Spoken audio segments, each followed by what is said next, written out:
Welcome to an Alt-Shift-X livestream. Let's talk about House of the Dragon Season 2, Episode 2. We are doing these live streams right after each episode of House of the Dragon airs at about 10 p.m. Eastern Time each week, so press like and subscribe. We are not going to spoil any future episodes, but we're going to talk about the history of this story, the relationships, the mysteries, the secrets, the context. We'll have cute family trees and infographics and maps. We will compare the show to the book. We'll talk about the lore. We'll talk about possibilities and speculation, and it's going to be fun. So thank you for joining us, and let's get into it, shall we? So this episode was mostly about the aftermath of the murder, the bloody murder of Prince Jaehaerys last episode by Blood and Cheese. And I think it's amazing how so many emotions poured out. We got that amazing confrontation between Rhaenyra and Daemon, where Rhaenyra finally rejected Daemon, realizing that he's never really respected her. And so he's been sent off in shame. We had that climactic fight between Eric and Arik. The twins were killing each other on Dragonstone, which is such a visceral fight and such a great culmination of their, moral struggle. They're both trying to do the right thing, but it drives them to these completely different paths with the Greens and the Blacks, which ultimately destroys them both. We got introduced to Adam of Hull, who is the brother of Alan of Hull, and they have these different models of how they want to orient themselves politically. Adam wants to use their connection to Corlys to try and make money, achieve some social mobility, whereas Alan is reluctant. And then later on, there was a dragon flying around Adam. What looks like Laenor Velaryon's dragon, Seasmoke, which is intriguing, is it not? We also had some incredible performances by Tom Glencarny as Aegon, reacting to the murder of his son Jaehaerys. Great confrontation that he had with Otto Hightower, finally rejecting Otto and making Criston his new Hand of the King. So yeah, fantastic outpourings of emotion from all involved. I also really enjoyed Myzaria's involvement. Rhaenyra chooses to free Mysaria, and that ends up saving Rhaenyra's life because Mysaria recognizes Arik when he's coming to Dragonstone. So yeah, I thought this was quite a wonderful episode, and we are going to discuss it in detail. Cersei did nothing wrong in the live chat says that Crispy gave us Eric Bowl, and the only character that can go full evil on purpose without it being a mistake. I can see why Alicent likes him. I think there was a funny line in here where Alicent says that Criston is not temperate, but he is loyal. I feel like Criston's not being temperate is one of the things that she likes about him, because the episode ends with a rough sex scene between Alicent and Criston. They both have so much resentment and anger and fear and frustration inside of them, which they express by just kind of wailing on each other a bit, it seems. Criston seems so dangerous. He is just vibrating with, fear and guilt. He said that what I've done is beyond absolution. In terms of, having sex with Alicent and Rhaenyra and breaking his oaths, I think he feels guilt about the death of Jaehaerys when, Criston probably should have saved Jaehaerys. I like to think that he might also feel guilty about murdering Joffrey and murdering Lyman in the previous season. Criston is just one big ball of dangerous, vibrating energy, and now he's the Hand of the King. He is the second most powerful person in this government. Will Criston be a good Hand of the King? This seems like an incredibly dangerous move. Otto said, you will regret this. Tekking, thanks for the super chat, says that it was surprising to make a Kingsguard the Hand. Has a Kingsguard ever held that position before? How are hands traditionally chosen? I believe that Baelor the Blessed made a random common person the Hand of the King, an illiterate craftsman became the Hand of the King at one point, and he was not very good. I think there has been a Kingsguard that's been hand before. Yeah, I mean, I think normally it's like, a politician. Like Robert choosing Ned was something that made some sense. You want a hand who you can trust, who also has a lot of political experience and political connections. It is unusual to choose a warrior like Kristen, but there have been some funny examples throughout history, like that random common person. Barth, I think, was Hand of the King to Jaehaerys. Barth was like this really wise guy who was academic and knew a lot of sort of magical secrets as well. So there have been a lot of different kinds of Hands of the King. But yeah, pretty wild for Aegon to choose Kristen for sure. All right. So how does this episode start? The opening sequence with the tapestry again is fun. I was kind of disappointed that they didn't change the opening sequence to include the death of Jaehaerys, because the tapestry ends currently with the death of Luke at the hands of Aemond and Vhagar, this shot here. And I thought that they will update this tapestry sequence as the season goes on. Like, they did update the opening sequence in the previous season to show the new characters being born. So I really hope that they show some of the events of this season in this tapestry, because that really contributes to the sense that history is being written and the choices that are being made now have a connection and have a lasting legacy. They connect to Game of Thrones, which happens 170 years from now. So I do hope that they start to update that tapestry. But the episode opens... we should probably do that. The episode opens with the aftermath, the immediate aftermath of the murder of Jaehaerys by Blood and Cheese last episode, and it's just absolute chaos. I enjoy seeing all these people being rounded up, all the staff and the common people in the Red Keep are being manhandled and dragged from their beds, and it's similar to what was happening last season in episode 9. After the death of Viserys, and all of these common folk and staff were being rounded up and jailed and being herded like sheep. I think this episode did a few things to emphasize that, the common people are really getting screwed around by this royal dispute. Meleys killed all those common people last season. And so then I thought it was great in this episode when we saw Prince Aemond visiting that brothel keeper whose name is Sylvie. And Aemond was all vulnerable to Sylvie, and was confessing some of his feelings to Sylvie. And Sylvie was also reminding Aemond gently that, hey, that, I am the kind of person who's affected by the decisions that you royals make. So, please be considerate of the common people. And that's what Mysaria says as well. So that's an important thread, throughout this season, that's definitely going to continue to develop.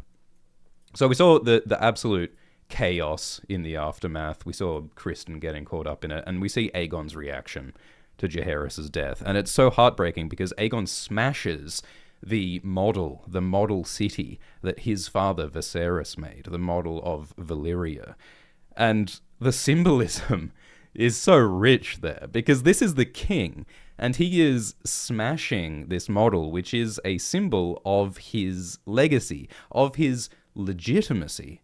The reason why Aegon is king is because he is claim to the Valyrian bloodline that runs in his veins. House Targaryen, the scions of Valyria, scions of Aegon the Conqueror.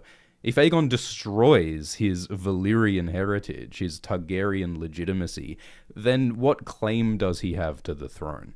If Aegon murders 100 innocent rat catchers, if he doesn't protect the common people, if he can't protect his own son, Jaehaerys, what kind of king is he? And of course, the tragedy that this model city was his father's pride and joy. I mean, maybe there's an element of jealousy here, because Viserys never showed much affection for his son Aegon.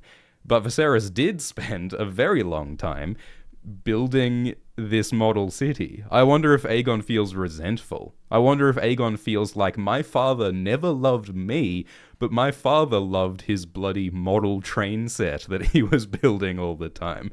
My father loved his 40k miniatures more than he loved raising me, so of course Aegon wants to smash the model city. they've used this model city as a symbol of the realm before.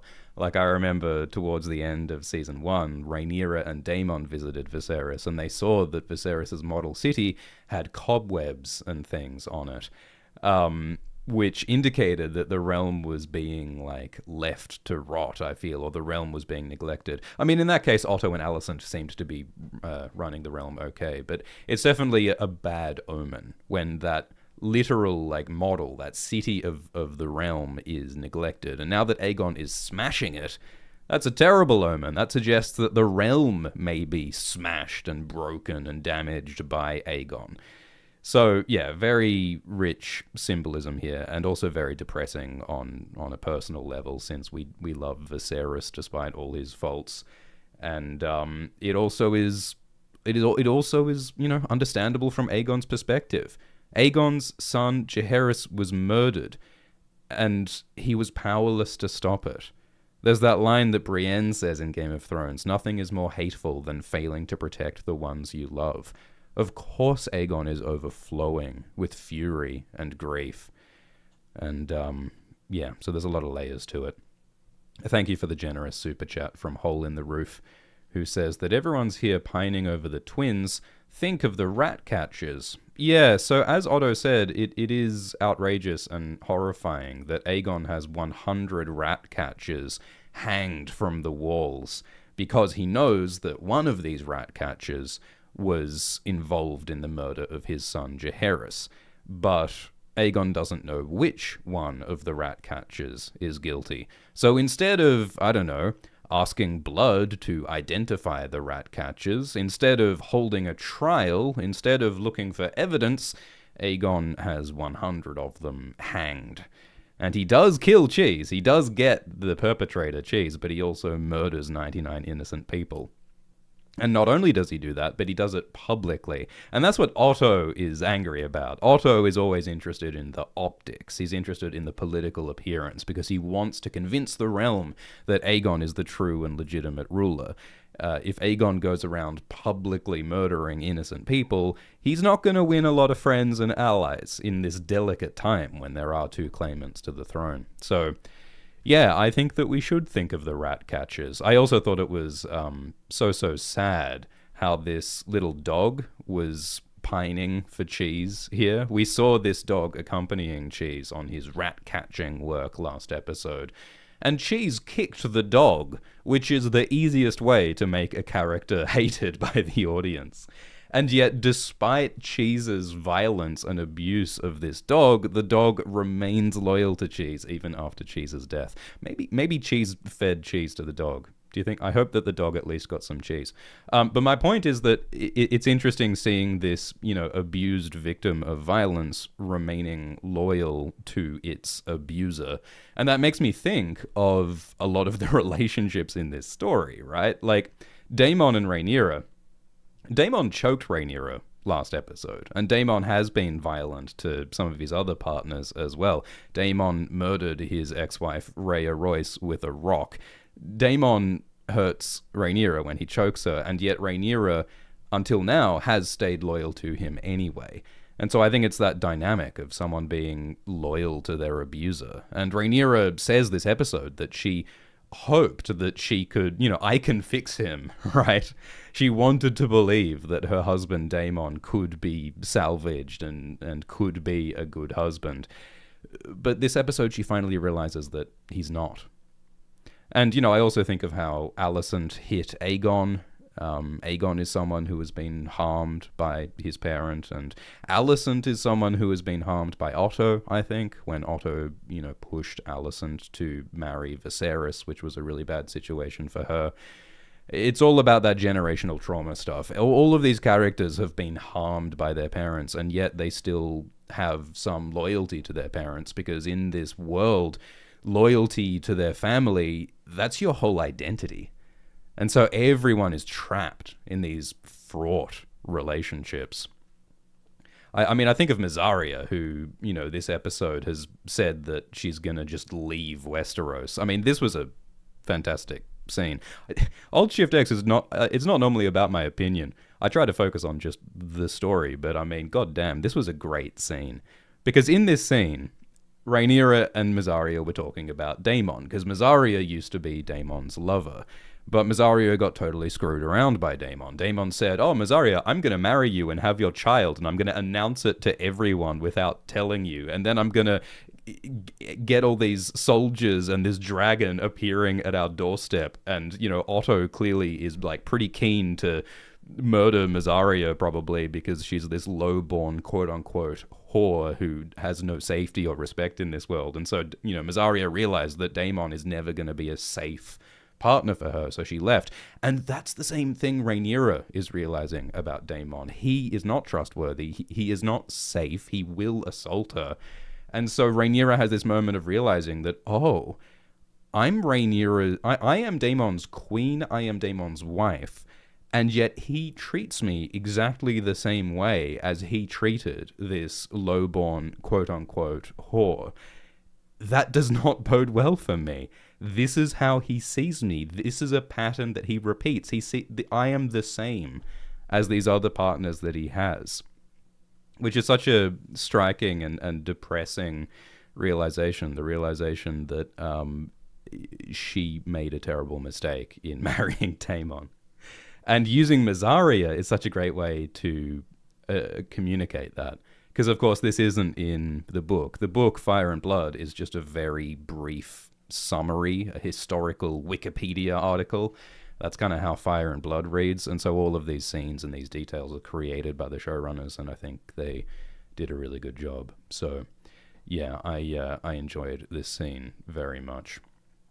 So the episode does start with Aegon's rage at the death of Jaehaerys.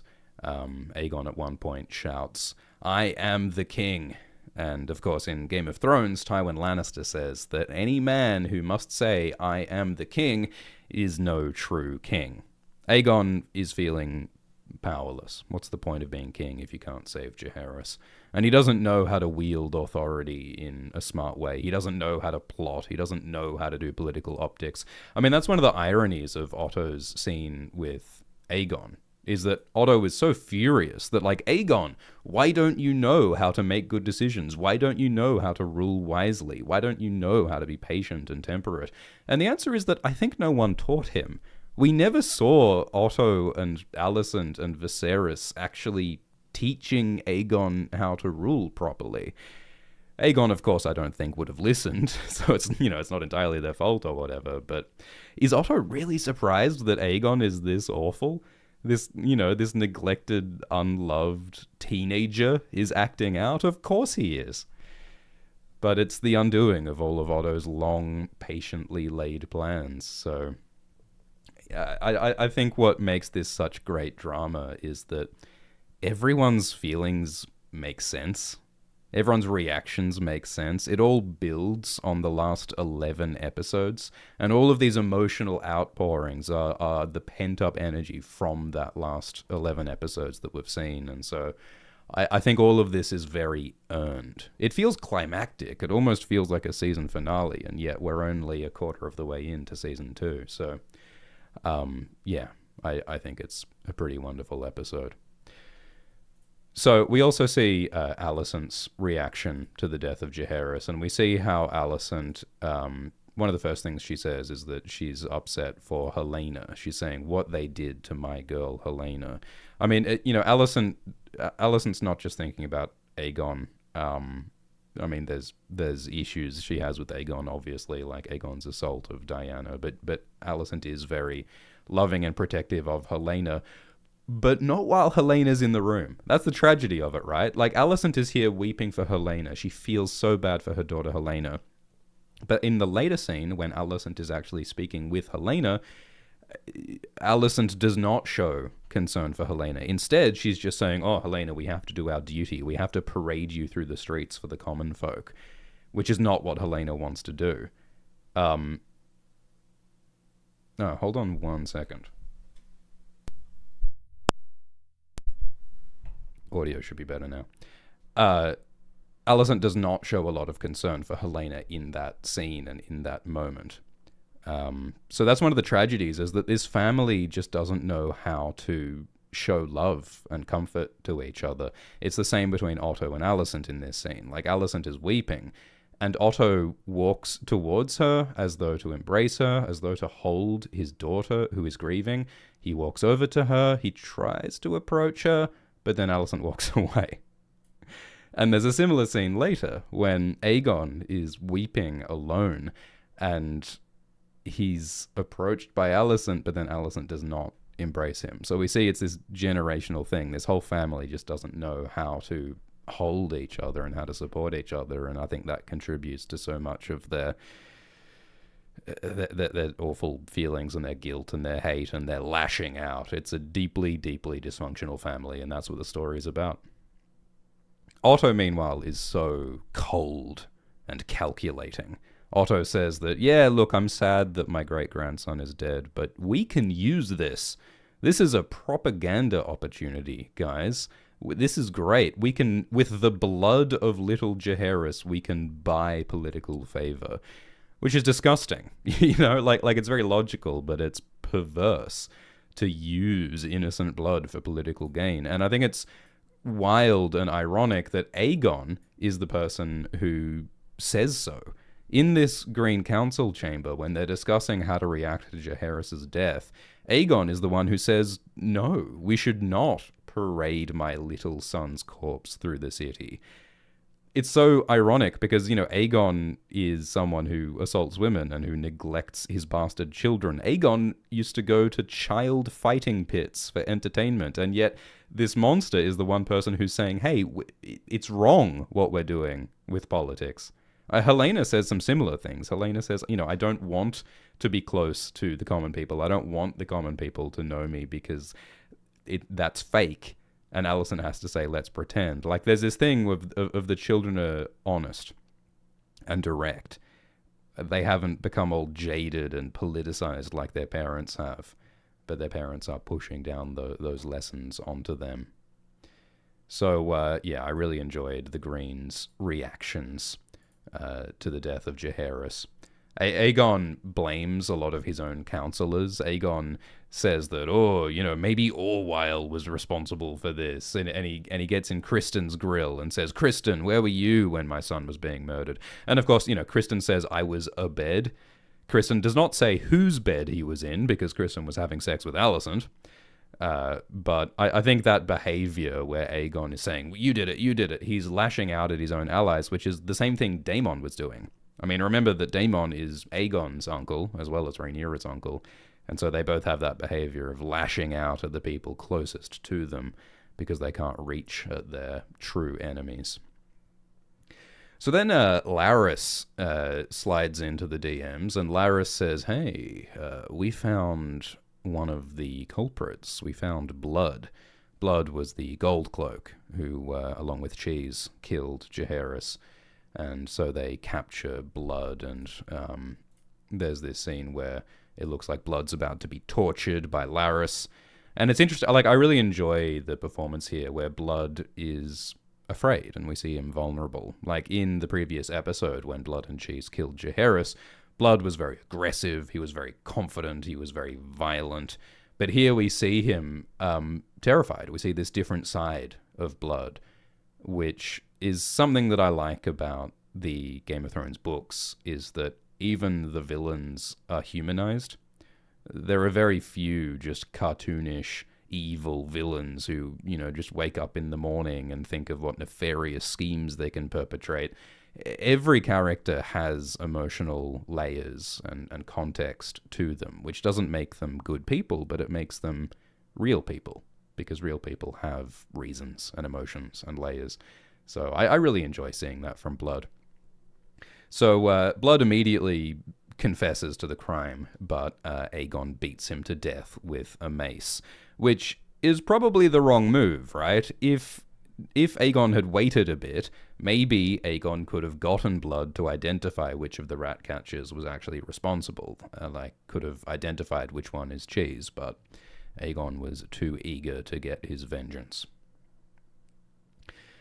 Thanks for the super chat from Girl Wizard Lyra, who says that Otto acting like he cares about the safety of the realm after crowning Aegon is so unserious. What did he think was going to happen?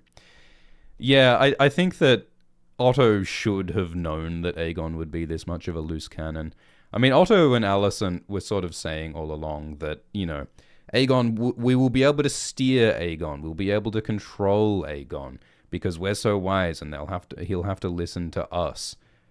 But that hasn't worked out, has it? I mean, they haven't been able to control Aegon's behavior previously. They weren't able to stop him from assaulting Diana. They weren't able to stop him getting wasted in child fighting pits every other night. So it does seem ridiculous and naive for them to think that Aegon will listen to them. He's a teenager. Of course he's going to rebel. And yeah, I agree, Mike, in the super chat, that it's very funny when, Otto is yelling at Aegon for killing the rat catchers, and then Kristen mentions, oh yeah, I also did something else. And Otto is just like dumbstruck and can't believe that Aegon has done another stupid thing by sending Arik to go and kill Eric. Which, it is a little bit hypocritical, right? Like Otto says, Aegon, how could you be so stupid as to send a Kingsguard to go and kill Rhaenyra? When that's the same thing that Otto did last season. Last season, Otto ordered Harold, so Harold Westerling in the Kingsguard, to go and get Rhaenyra so that the Greens could kill Rhaenyra. Aegon's doing a very similar thing now by sending Arik in. And it is kind of smart to use Arik since he's the twin of Eric, so he can more easily infiltrate Dragonstone. It's not a crazy plan. But Otto wants to be in control of the situation. And of course, it's different now that Rhaenyra is on guard. It would have been a lot easier to kill her earlier, before Rhaenyra knew about the death of Viserys, etc. But yeah, things are rapidly falling apart. Otto, for most of this series, has been the one guy who's kind of on top of everything. Like, he's been the Hand of the King for so long. He was basically ruling for Viserys, especially towards the end of season 1. He was always kind of the closest thing to the responsible adult in the room. And so it's terrifying that he's leaving. Like, Aegon and Kristen can't be the government. Alicent can try to govern. I think Alicent is now the closest thing to the responsible adult in the government. But if no one listens to her, how is anything going to get done? It's terrifying stuff. Thanks for the donation from the Real Glabussy, who says, subscribe to Nova. Thank you, Shift. I wish that Laenor stayed in the show. And we are going to talk about Sea Smoke as well later. Thanks. Thanks for the donations, everyone. We will answer most of the donations at the end of the live stream. And if you do want to donate, it is better to use the Streamlabs link in the video description rather than the the Super Chats feature. But thank you very much. So, what else happened? So we got all of the Greens reacting, and Otto decided to use it for propaganda benefits. Yeah, Otto does say that Jaehaerys is his grandson, when Jaehaerys is actually his great-grandson, but I suppose a great-grandson is still a grandson, so whatever. One of the other sort of heartbreaking scenes is the reaction of Helaena. Like, we see that while the Green Council is plotting politics and is reacting, Helaena is alone and seems neglected. She seems so isolated. Her child was just murdered in front of her, and there's no one here for her currently. I mean, there should be people around her. There should be friends. There should be a lot of therapy. She needs a lot of support, and she's getting none, and it's horrifying. Helaena gives Alicent this shroud, this fabric that she was embroidering with like dragon patterns, and she says, "This is for my boy." So we sort of get the sense that Helaena, on some level, knew that her son Jaehaerys was going to die, and she started embroidering this funeral shroud for him before it actually happened, because Helaena has those dreams of the future. Helaena doesn't know exactly what's going to happen. She can't warn people of exactly what's going to happen because her dreams are symbolic and unclear, but on some level she must have known Jaehaerys was going to die, and so she started making his funeral shroud before his death. It's so dark. It's so disturbing. And the feeling of helplessness that Helaena has is so strong. I'm really curious to see how this affects Helena's mental state. In the book, Helena is described as being a pretty, like, happy and normal person until the murder of Jaehaerys, which is when Helena is, like, broken and she slips into quote-unquote madness. I feel like they're doing something different in Hot D, where Helena, in the past, she's always been a bit different. She sees the world differently. She behaves differently. People have a lot of trouble connecting with Helena. And so she's always been a bit different. So I wonder if she's going to change after the death of Jaehaerys, or if she's going to enter a whole different space. We shall find out.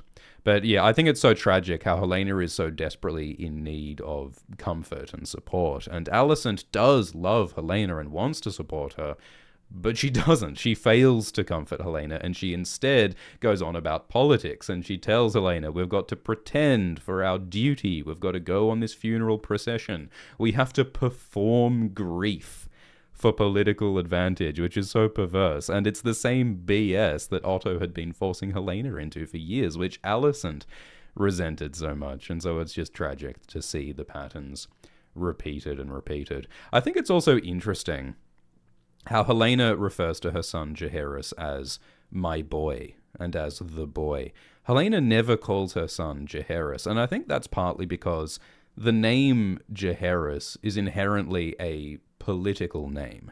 Jaehaerys was named after the old king, King Jaehaerys, who was king before Viserys. And so, it's the same reason why Aegon is named Aegon. He's named after Aegon the Conqueror.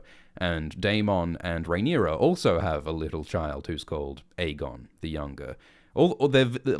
Politics is baked into their names. Their bodies are political, especially the women producing heirs. Their names are political when they're called Aegon and Jaehaerys.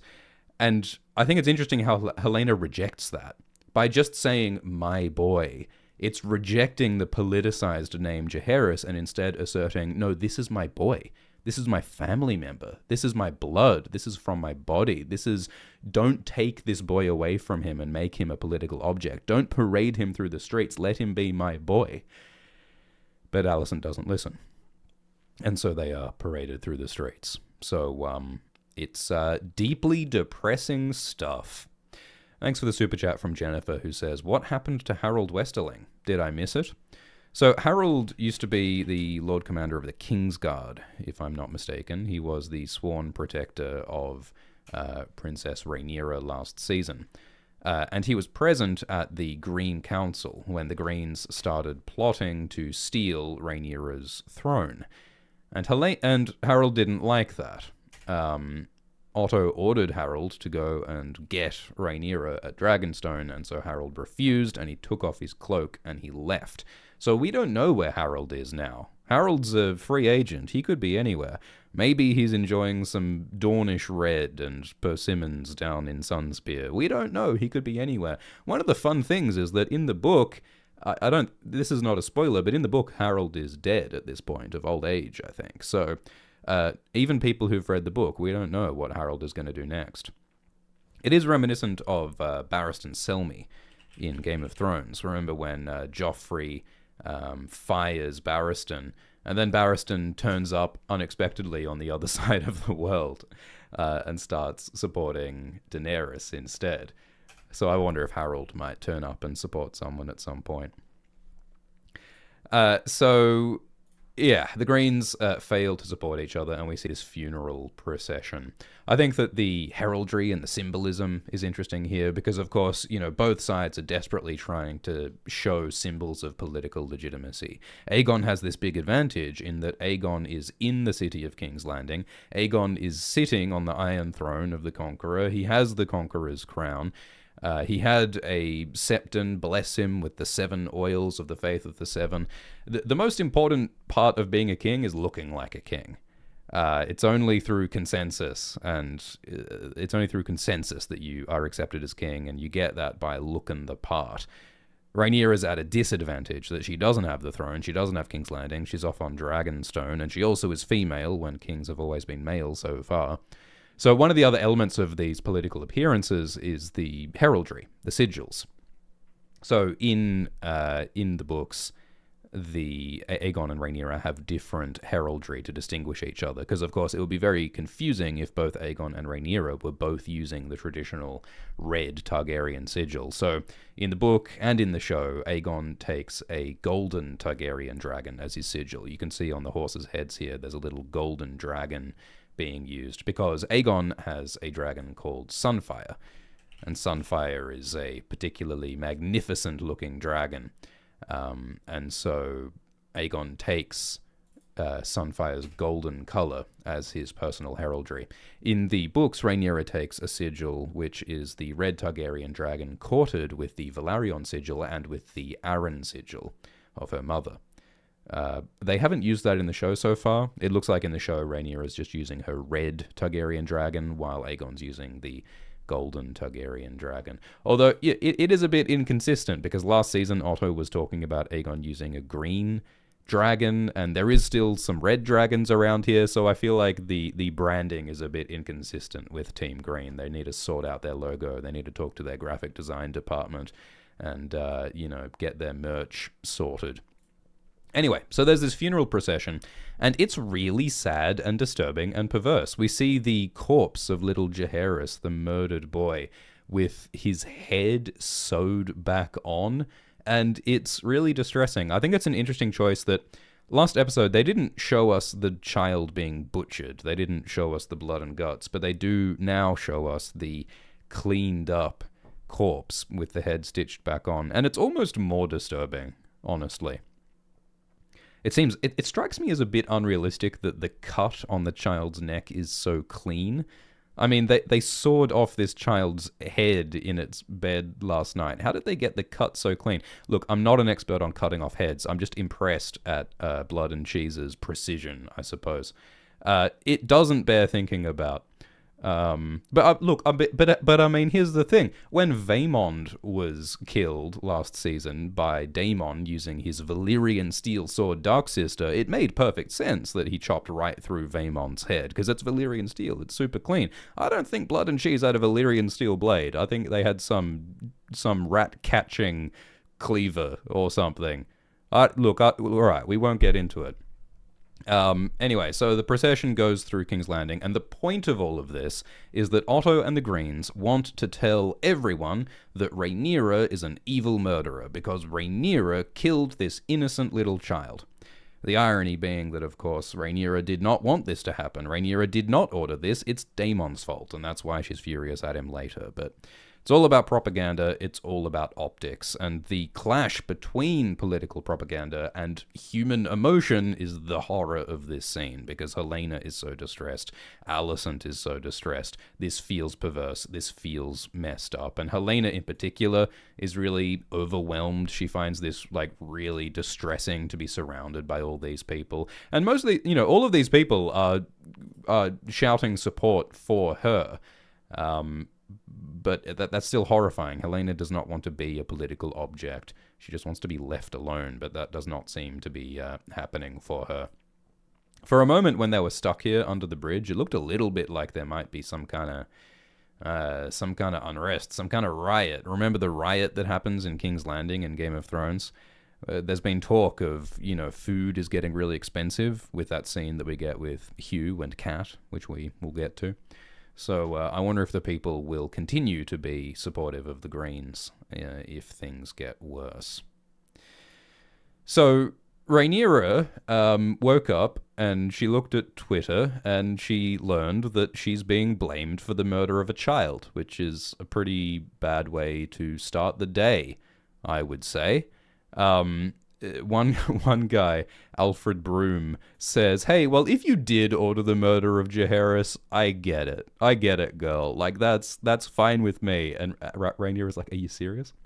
Rhaenyra's horrified that this child was murdered in her name, and so she asks everyone, who is responsible? Who did this? And Daemon just sits there smirking. And so she eventually realizes it must have been Daemon's fault, which it was. We still don't know exactly what Daemon's orders to Blood and Cheese were. We still don't know if Daemon actually said, hey, if you can't find Aemond, kill Jaehaerys, or if he just said something more vague. The showrunner said that it's open to interpretation, but But, this wouldn't have happened without Daemon's BS. So Jace suggests that he can go and fly his dragon Vermax to King's Landing just to keep an eye on what the Greens are up to. And Rhaenyra says no. You get the sense that, after the death of Luke, Rhaenyra wants to keep Jace safe and keep Jace close, so she doesn't let him go and fly to King's Landing. Although later in the episode, she does send Baela to fly to King's Landing on her dragon Moondancer to keep an eye on the Greens. So you get the sense that Rhaenyra is not as protective of her, I suppose, stepdaughter Baela as she is of her son Jace. It's really interesting, that scene that we got with Baela and Jace later on talking about dads. So we'll talk about that as well. Thanks for the super chat from Santiago, who says, "I love your channel. I appreciate your clear pronunciation." No worries, Santiago. I will try to talk good. So yeah, the Black Counselors are very distressed by the murder of Jaehaerys because it makes them look bad. And of course, it's not really a strategic advantage. It's just an atrocity. It doesn't really help them. It would have helped them to kill Aegon or to kill Aemond. That might have had like a military and political gain, but killing Jaehaerys is not super useful. I mean, it does mean that Aemond is now heir to the throne, because, Jaehaera, the girl, would not inherit, not unless the Greens want to be massive hypocrites. So Aemond, Aegon's brother, is now the heir to the throne. I think it's funny that this guy on the right here, Bartimus Celtigar, he's a bit of a doomer here when he's like, "Oh, well, we look bad. This is really bad for us. Guess we should give up. Like, the damage to our cause is immeasurable." He really seems very cynical about the Blacks' position at this point, which is a shame. But yeah, so Rhaenyra is outraged, and everyone says this is really bad. And so then Rhaenyra confronts Daemon. And she basically says that, hey, like, did you do this? And Daemon does not take responsibility. Daemon acts like, oh, it was an innocent mistake. Anyone could have accidentally ordered the death of an innocent child. How could I possibly be blamed for this mistake?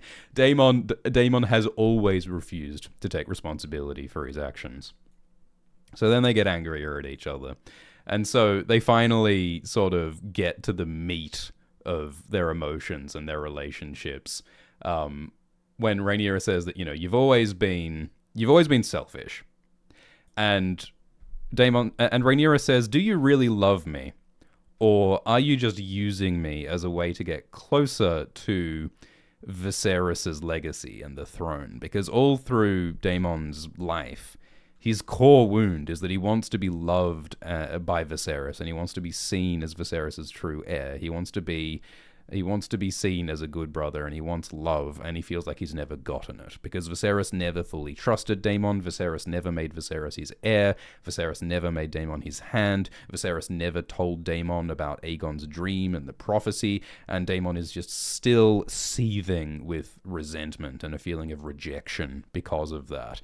And so Rhaenyra's like, is that what this is really about? Like, do you really respect me as a person, or are you just trying to take one step closer to the throne that you wish was yours? And later this episode, Corlys and Rhaenys speculate that Daemon might try and claim the throne for himself, and that's something that they talked about in Season 1 as well. The idea that Daemon might murder his way to becoming King of Westeros. Despite Viserys' wishes for Rhaenyra. I mean, I think that, Daemon obviously has some real love for Rhaenyra on some level, but he's still fundamentally selfish, and he harms others, and he harms Rhaenyra. And so Rhaenyra is finally realizing that Daemon is more of a liability than a help if he keeps on defying her authority and murdering children. And there's this incredibly chilling moment when Daemon comes up and approaches Rhaenyra, and his hand twitches up towards her neck, and Daemon sort of hesitates, and he doesn't quite throttle her, but he almost does. Daemon seems barely able to stop himself from choking his wife, and Rhaenyra sees that as well, because, in Season 1, he choked her briefly, which was, again, a discussion about Viserys. It was about Viserys' rejection of Daemon, and that is what enraged Daemon.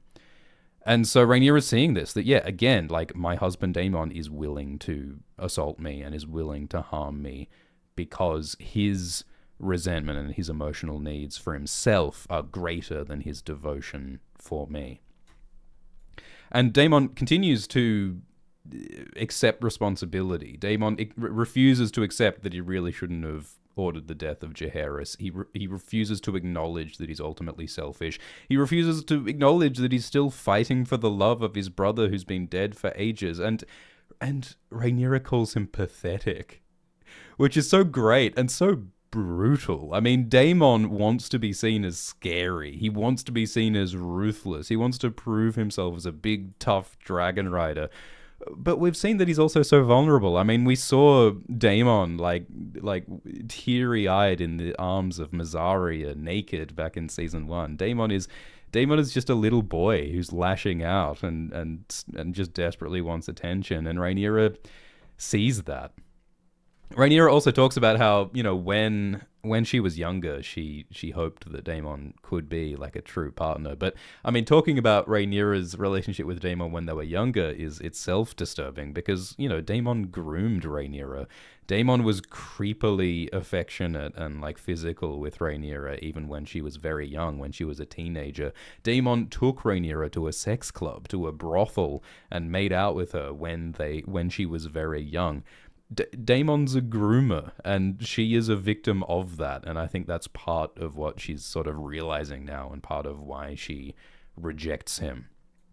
Rhaenyra hoped that she could use Daemon's fire, but Daemon's fire is just burning her, as well as killing Jaehaerys and all of that. And so, you know, Daemon's reaction is that he's like, oh, well, you know, Viserys was just afraid of how cool and strong I am, and Viserys only chose you because you're weak and you won't outshine him, and it's because I'm so great and cool. And, like, that's so just obviously untrue. Like, Viserys, for all his faults, I mean, part of why Viserys chose Rhaenyra as heir was because he wanted to prevent Daemon getting the throne, because Daemon's a loose cannon and makes bad decisions and is violent and is irresponsible. But Viserys also sincerely saw that Rhaenyra is a thoughtful person who does care about morality and who is capable of trying to uphold a duty. Rhaenyra has her many flaws, but choosing Rhaenyra over Daemon is a pretty decent choice, choosing a ruler of Westeros. And Daemon refuses to acknowledge that. And it's like, if Daemon, Rhaenyra's husband, cannot acknowledge that Viserys may have had good and reasonable reasons to see Rhaenyra's virtues as a ruler, then Daemon has no respect for Rhaenyra. And so Rhaenyra sees that, and I think she's finally realizing that Daemon's gotta go. I don't know how Rhaenyra can get rid of Daemon, because Daemon is her husband, and Daemon is a prince, and Daemon is a politically and militarily powerful person. He's a dragon rider, so it's like, God, like, what can Rhaenyra do now, married to this monster, married to this dragon? So she sends him off to Harrenhal.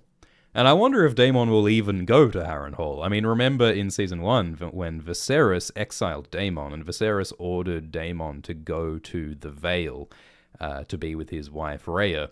But Daemon disobeyed that order, and Daemon instead went to Dragonstone and did some mild treason, moderate treason even, when he declared he would marry Mysaria and declared himself heir. So, will Daemon even obey Rhaenyra? Does she have any control over him anymore? Did she ever?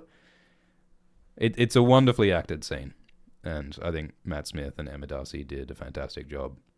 And it's a great culmination of their relationship, and it puts them in an even more dangerous spot from now on. So, Rhaenyra is realizing that she's alone, and she's got to be the grown-up in the room, and she cannot rely on Daemon. Look at Daemon's open hand. He's got an open hand, and he's got a fist. He wants to hit. He wants to choke, because that's the only way he knows to express his emotions. So I think it makes sense to get him as far away from Rhaenyra as possible. Daemon slams the door on his way out, and Rhaenyra cringes. which I think is really wonderful and visceral. So Daemon storms out, and his daughter, Baela Targaryen, says, "Hey, Dad, can we, have a conversation?" But Daemon completely ignores her. Remember in the last season, when Daemon's wife, Laena, died, and Daemon's daughters, Baela and Rhaena, were weeping, looking at the smoking skeleton of their mother, Laena. And Daemon looks at his grieving daughters, and then he walks away from them.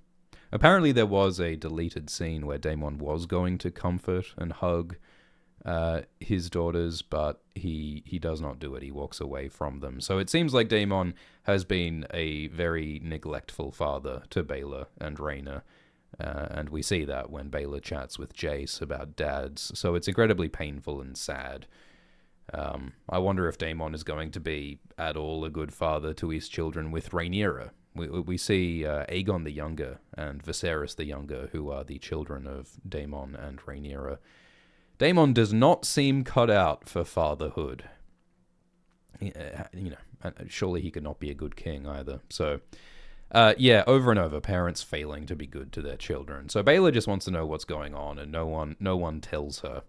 Baela was growing up on Driftmark with Corlys and Rhaenys for a lot of recent years, while her twin sister Rhaena was growing up on Dragonstone with Rhaenyra and Daemon. And you get the sense that Baela and Rhaena have not been anyone's top priority. Their mother is dead, their father is absent. It looks like they've kind of had to grow up themselves in a lot of ways. So it's going to be really interesting learning more about Baela and Rhaena. The showrunner, Ryan Condal, says that this season is going to focus a lot more on this younger generation. So Baela goes and talks to Rhaenyra, and Baela asks to know what's going on with her dad, and Rhaenyra just says, he's going off to get some smokes, and so she doesn't get much information. And then Rhaenyra says, "Hey, Baela, you should get on your dragon Moondancer, and you should keep an eye on King's Landing," which is what she just told Jace not to do, but she does send Baela to do that, which seems like a risky move. Moondancer is a very young and small dragon. In the books, Moondancer is not even large enough to fly yet. We've seen Moondancer in some of the trailers, but we haven't seen Moondancer in an episode yet. So it looks like they're giving Baela and Moondancer a bit more involvement in the show than they have in the book at this point. But I hope they're going to be safe if they're hanging out near King's Landing. So yeah, Rhaenyra is deeply shaken, and she is trying to hold down the fort without Daemon. So we see the old noodleneck himself, Caraxes, flying out. There's a wonderful soundbite from Helena's actor Fia Saban talking about Caraxes. He's a noodle. He sure is. So then we go back to the Red Keep, and we see Queen Helena walking past King Aegon, her husband, her brother, the one person she should be able to rely on for comfort after the murder of their child Jaehaerys. And Helena looks to Aegon, imploring him for something, and he hesitates, and then he walks past. So depressing, and it's a repetition of their family. Otto fails to comfort Alicent, Alicent fails to comfort Helena, Alicent fails to comfort Aegon, and Aegon fails to comfort Helena. They just don't know how to hug in this family. These are the same stairs where Rhaenyra made that walk carrying her newborn baby Joffrey in Season 1. They're doing some fun blocking on these stairs, and I enjoy it. So they dissemble Jaehaerys' crib, which is depressing, and Criston looks on, and Criston looks really guilty. Seems like Criston does feel some guilt that he wasn't there to protect Jaehaerys when Jaehaerys was being murdered. I mean, Criston did say that he ordered the Night Watch, so it should have been someone else's job to guard Jaehaerys. Maybe Criston lied about ordering the Night Watch. Maybe he didn't want guards to be around because Criston didn't want to be caught when he had sex with Alicent. Maybe that's what's going on. Because, where was the Night Watch if Criston did order a Night Watch? Criston tries to pin it on Arik later, which is absurd because Arik was busy guarding Aegon. And yeah, we can also speculate that maybe it's Larys's fault because Larys has installed new staff in the Red Keep. It's not entirely clear whose fault this is, but Criston's looking pretty guilty, so it may have been his fault that Jaehaerys wasn't guarded, I think. And it is interesting that, back in the Driftmark episode in season 1, when the children were fighting, when Prince Aemond had his eye cut out, Kristen was meant to be on Night Watch. Harold ordered Kristen, hey, you need to keep the guard tonight, and Kristen did not. I wonder if he was having sex with Alicent then as well. So yeah, Kristen is just filled with guilt and fear and horror. He's got this really great blank stare. But instead of Kristen, trying to take some responsibility, he blames Arik instead. And in fairness, how can Kristen take responsibility? If Kristen confesses his sins, if Kristen tries to take responsibility, they'll execute him for breaking his oath and having sex with the queen. So, there's kind of no safe way for Kristen to be honest here. And I think that's part of the point of his character. We see how this institution, the Kingsguard, this set of, moral and honorable codes, it twists people apart. It did the same thing to Jaime in Game of Thrones. Part of why Jaime is such an a-hole in Game of Thrones is because he was forced into this institution from a very young age where he could not express sexual desire. He could not make moral decisions because he was sworn to obey the Mad King Aerys. Certain moral codes can destroy a person. It destroyed Jaime. It's destroying Kristen. It destroys Arik and Eric. People should not be confined in these awful moral systems. And it drives Arik to this awful behavior, although, of course, he is also a murderous asshole. So there's a lot going on. Family tree corner. So thanks for the super chat from Noob, who says that we finally got a Prince Daemon mention. Yeah, we sure did. Otto mentioned Daeron Targaryen. It's taken a long time, but we are acknowledging those children because in the book and in the show, Viserys and Alicent have 4 children. There's Aegon, there's Helena, there's Aemond, and there's Daeron. So we haven't seen Daeron yet, but Daeron is hanging out in Old Town, which is the city of House Hightower. Daeron has been the cupbearer for Lord Hobart, and now, I suppose, for Lord Ormond. And Daeron has a dragon called Tessarion. It breathes blue fire. It's a beautiful, brilliant blue dragon. And that might be useful if this turns into open war. So we've finally had acknowledgement of Daeron. I don't know if he's going to turn up later this season or if he might turn up next season, but Daeron is out and about. And while we're here in the family tree corner, let's remind ourselves that Rhaenyra and Daemon have 2 children called Aegon the Younger and Viserys the Younger. I know, it's confusing. They are reusing names. There's 11 people called Aegon in the books. Welcome to Westeros. And of course, that's part of the reason why this war is happening. I mean, remember, the reason why Alicent decided that, yeah, we've got to crown Aegon as king is because Viserys on his deathbed was saying, oh, Aegon's dream, Aegon is the one. And Alicent thought that Viserys was talking about their son Aegon, but Viserys was actually talking about Aegon the Conqueror. The fact that the Targaryens have so many kids named Aegon is part of why this war is happening. So it's one of many ironies. And yeah, for those who missed it, this kid Joffrey is the 3rd child of Harwin and Rhaenyra, and so we saw Joffrey at the funeral last episode. So yeah, Dragon Family Watch Corner complete. Marvelli in a super chat says that we got confirmation that Corlys is a sub. Do you think he lets Rhaenys use an ivory phallus on him? There is an ivory phallus in Ice and Fire. Dildo's confirmed in the books, so that's canonical. But yeah, no, there is a cute scene with Corlys and Rhaenys, and there is a fun little line where Corlys says that, well, I quite enjoy being ordered around sometimes. So apparently Rhaenys is dominant in bed sometimes, which is fun. I mean, that's one of the interesting things about Corlys and Rhaenys' relationship, right? Corlys is one of the richest, most powerful... Well, he is the richest and one of the most powerful lords in the realm. He's a famous explorer. He's won wars. His family is intermarried with the royal family. But his wife Rhaenys is a dragon rider. And that's a kind of power that Corlys will never have. Rhaenys has something that Corlys will never have, and she has a fire to her that he will never have. And I think that's an interesting sort of dynamic in their relationship, is that they are both deeply, undeniably powerful in different ways. And, I mean, Corlys has largely ignored Rhaenys' wishes for most of the first season, when Rhaenys didn't want Corlys to push his ambition for the throne, and he did anyway, and that got a lot of their kids killed.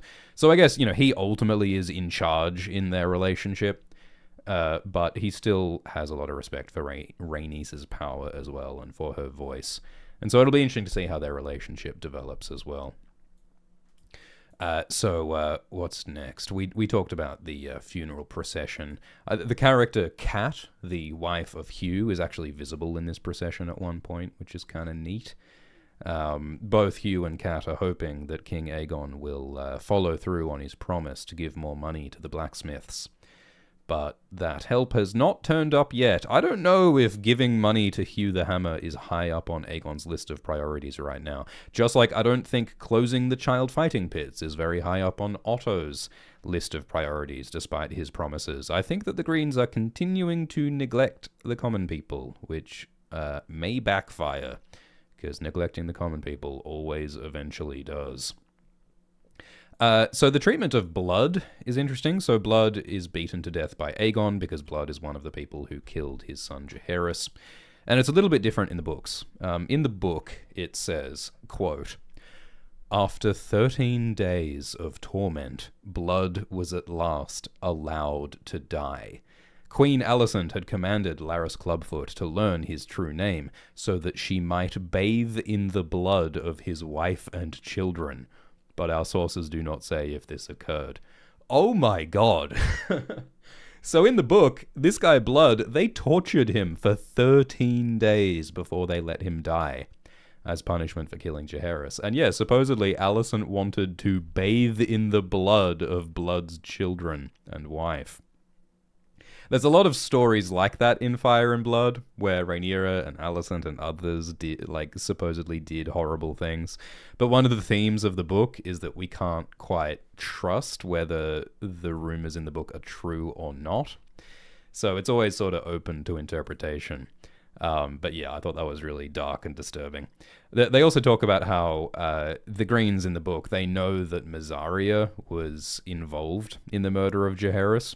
So, and they knew that Mysaria worked in brothels. So in the book, the Gold Cloaks go and they search every brothel in the Street of Silk. They very thoroughly examine every brothel, but they do not find Mysaria. So yeah, we talked about all of that. We talked about Rhaenyra and Daemon's scene. We talked about Aegon not comforting Helena. I thought it was kind of interesting how Criston, while he's watching the bed get disassembled, one of these attendants calls Criston my lord, which is a nice reminder of the status situation with Criston, because Criston, unlike Alicent, unlike Rhaenyra, unlike Daemon, unlike the Velaryons, Criston was born lowborn, small folk, like Mysaria, like Hugh. And he only got to this position by fighting, by being in tournaments, by fighting in the Dornish marches with the Dondarrions. He's a very rare example of someone who was born in a lower class situation and rose up the ranks to become Lord Commander of the Kingsguard, one of the most high-ranking positions that a common-born person can possibly attain. And so people calling him my lord highlights that difference. Criston has won the lottery. In so many ways, he has achieved what every boy in Westeros dreams of becoming. It's a 1 in a million chance that he fought his way to the top. And yet, he hates himself, and he could be executed for breaking his vows at any moment. And he's terrified, and he's angry, and he's guilty, and he's stressed. And it's this great contradiction where he has everything, but it's man, maybe he'd be better off if he was still in the middle of nowhere in the Dornish marches. He might be safer, he might be happier if he never accomplished all of this. There's an interesting scene where Alicent is running a bath, and she comes out to Kristen, and I feel like she might be kind of inviting Kristen to get in her bath a little bit, but Kristen avoids it. Kristen says that what I've done is beyond absolution. And I think that's what we were saying before. Like, Kristen has no path to absolution. If Kristen wanted to be honest, if Kristen wanted to take responsibility, he could not, because they would kill him for breaking his vow. So it's like Kristen has no ethical and honest way to behave, and so I think that's part of what drives him to depravity. But also, like, this scene is important because it shows that Kristen and Alicent, they're not talking, they're not supporting each other in a successful way. Like, they're having passionate, rough animal sex, which is fun, but they are not giving each other the emotional and moral support. They're not making each other feel any better.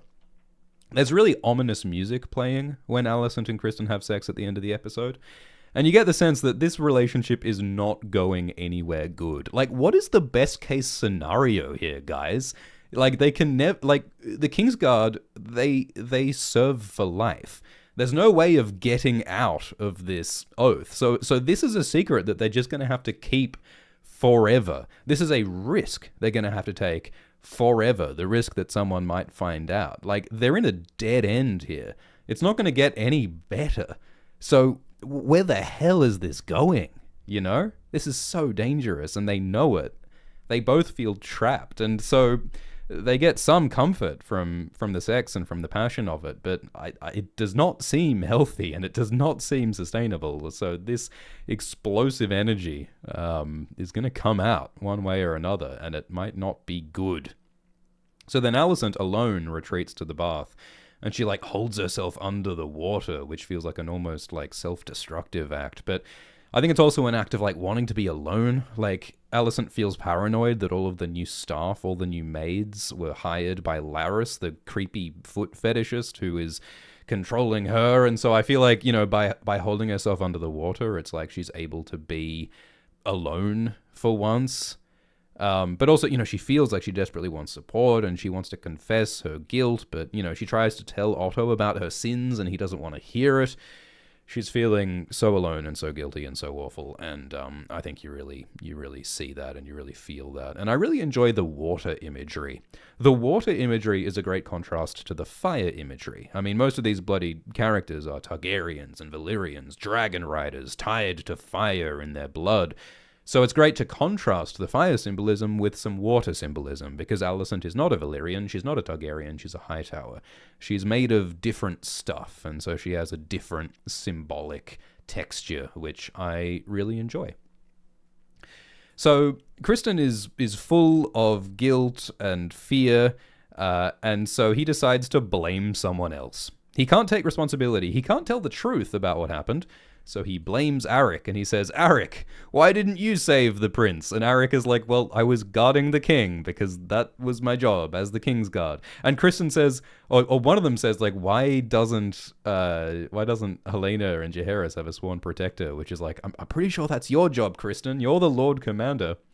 And so Kristen, like, criticizes Arik for having a dirty cloak, because the Kingsguard wear their white cloaks, which is a symbol of their purity and their unbiased nature and how they live to serve. And so it's really ironic that Kristen is here saying, oh, you know, Arik, you look impure. You look like you're not doing your duty properly, so you better get a nice white, clean cloak. And the irony is that, you know, Kristen's cloak may be white. Kristen's cloak may be clean, but morally he is unclean. He has broken his oath by having sex with Alicent and by murdering people. So there's this irony. It's the difference between appearances and reality. And that's one of the fundamental themes of the books, A Song of Ice and Fire. The books are very much about disillusionment. It's about, like, the idea of, you know, heroism and honor and romance, and how sometimes it turns out to be not so good. The reality is sometimes dirtier and darker and more complicated. And that doesn't mean that there's no such thing as heroism. Heroism is all the more important and all the more beautiful because it is in the face of complexity and darkness. That's like Brienne embodies that really well. Brienne is someone who faces the complexity the moral complexity of the world. And she's like, well, the world will never accept me if I'm a female warrior. I may never get to be a knight in name, but I will be a knight in my behavior, and I will uphold knightly values better than actual knights do. That's part of the point of Brienne. And so, yeah, I think this dirty cloak is a great way of highlighting that. Arik may appear unfaithful or whatever, but he is upholding his vows better than Kristen is, so it's not all about appearances. And of course, in the previous episode, Alicent put Kristen's white Kingsguard cloak back on to him right after he broke his oaths by having sex with Alicent. So appearances versus reality are always one of the themes. So Kristen sends Arik to go and kill Rhaenyra. And that, that could end the war if it works. And I think one of the other reasons why Kristen is doing this is because Kristen is hoping that Arik will take all the blame for the death of Jaehaerys. Like any shitty, abusive boss, he is creating a scapegoat. So if anyone tries to blame Kristen for the death of Jaehaerys, like Aegon was earlier, Kristen can just say, oh, it was totally Arik's fault, and that's why Arik went to kill Rhaenyra in penance. And, Kristen knows that Arik will probably die, and I think Kristen's like, well, if Arik dies, then I guess everything was his fault, and I get off scot-free. I think it's very cynical, and it's also very emotionally complex, because, Kristen really has a go at Arik for sullying the ancient sacred order of the Kingsguard. He doesn't need to do this. The reason, I think, why Kristen is really going off at Arik and talking about the importance of the Kingsguard oath is because Kristen broke them. Kristen broke those oaths by having sex and, by being partial, and so there's a lot of psychological projection, I think, going on here. And it's so unfair, of course, because Arik has thought about this, and Arik made a decision to stay loyal to Aegon and the Greens. Arik is trying to do the right thing. So, Kristen is a horrible boss, and he sends Arik off to a suicide mission to kill Rhaenyra. Because, it is pretty reasonable to think that Arik might have a chance of killing Rhaenyra. It is smart to send Arik because Arik is the twin of Eric, and Eric is one of Rhaenyra's trusted guards, so Arik can pretend to be Eric to get into Dragonstone and to kill Rhaenyra. That does make sense. But what do you think is going to happen after Arik kills Rhaenyra? How is Arik going to escape from Dragonstone with Rhaenyra's blood on his white cloak? I mean, I guess, maybe he could kill Rhaenyra while she sleeps and then escape without being seen. But I think Kristen and Arik know that there's a very high chance that Arik, even if he does kill Rhaenyra, is probably going to get caught and is probably going to die. And of course, even if he does succeed, he will probably be considered an oathbreaker. I mean, Arik is sworn to protect the royal family. That includes Rhaenyra, even if Rhaenyra is not seen as a legitimate ruler. Arik is going to live in infamy if he does succeed. That's the best case scenario. So Kristen is destroying Arik's life here. I suppose Arik might try to just flee to the east. I mean, if I was Arik, I would not go to Dragonstone. I'd go to goddamn Volantis, man. I'd go to Norvos. I'd go to Yi Ti. I'd get as far away from Westeros as possible, because there's no winning in Arik's situation. There is only dishonor. There's dishonor and death, or there's just dishonor, So, Kristen sucks. And after he orders Arik to go to Dragonstone, Kristen just stares blankly, and it's scary. I mean, look at this expression. Look at this acting by Fabian Frankel. Kristen looks deranged. Kristen is a man who is broken. He has snapped after all the stresses that he's under. He was not prepared for this. When he signed up to join the Kingsguard, he was not ready for any of this. Thanks for the donation from Aho, who says, what kind of burrito did George Martin get? Yeah, so Glidus and I met George R.R. Martin recently, and George bought us burritos, and I can confirm that George Martin ate a New Mexican Christmas-style burrito, which has both green chilies and red chilies, and those burritos are delicious. Moving on. So Kristen is a scary fella, and we get to see Baelor using her crossbow. This is a cool addition that's not in the books. I suppose, like, it makes sense that you'd want to have a ranged weapon if you're a dragon rider, right? Especially considering Moondancer is a small dragon. Baylor's dragon, Moondancer, is not the biggest, most powerful dragon. So I really hope that we get to see Baylor taking some pot shots.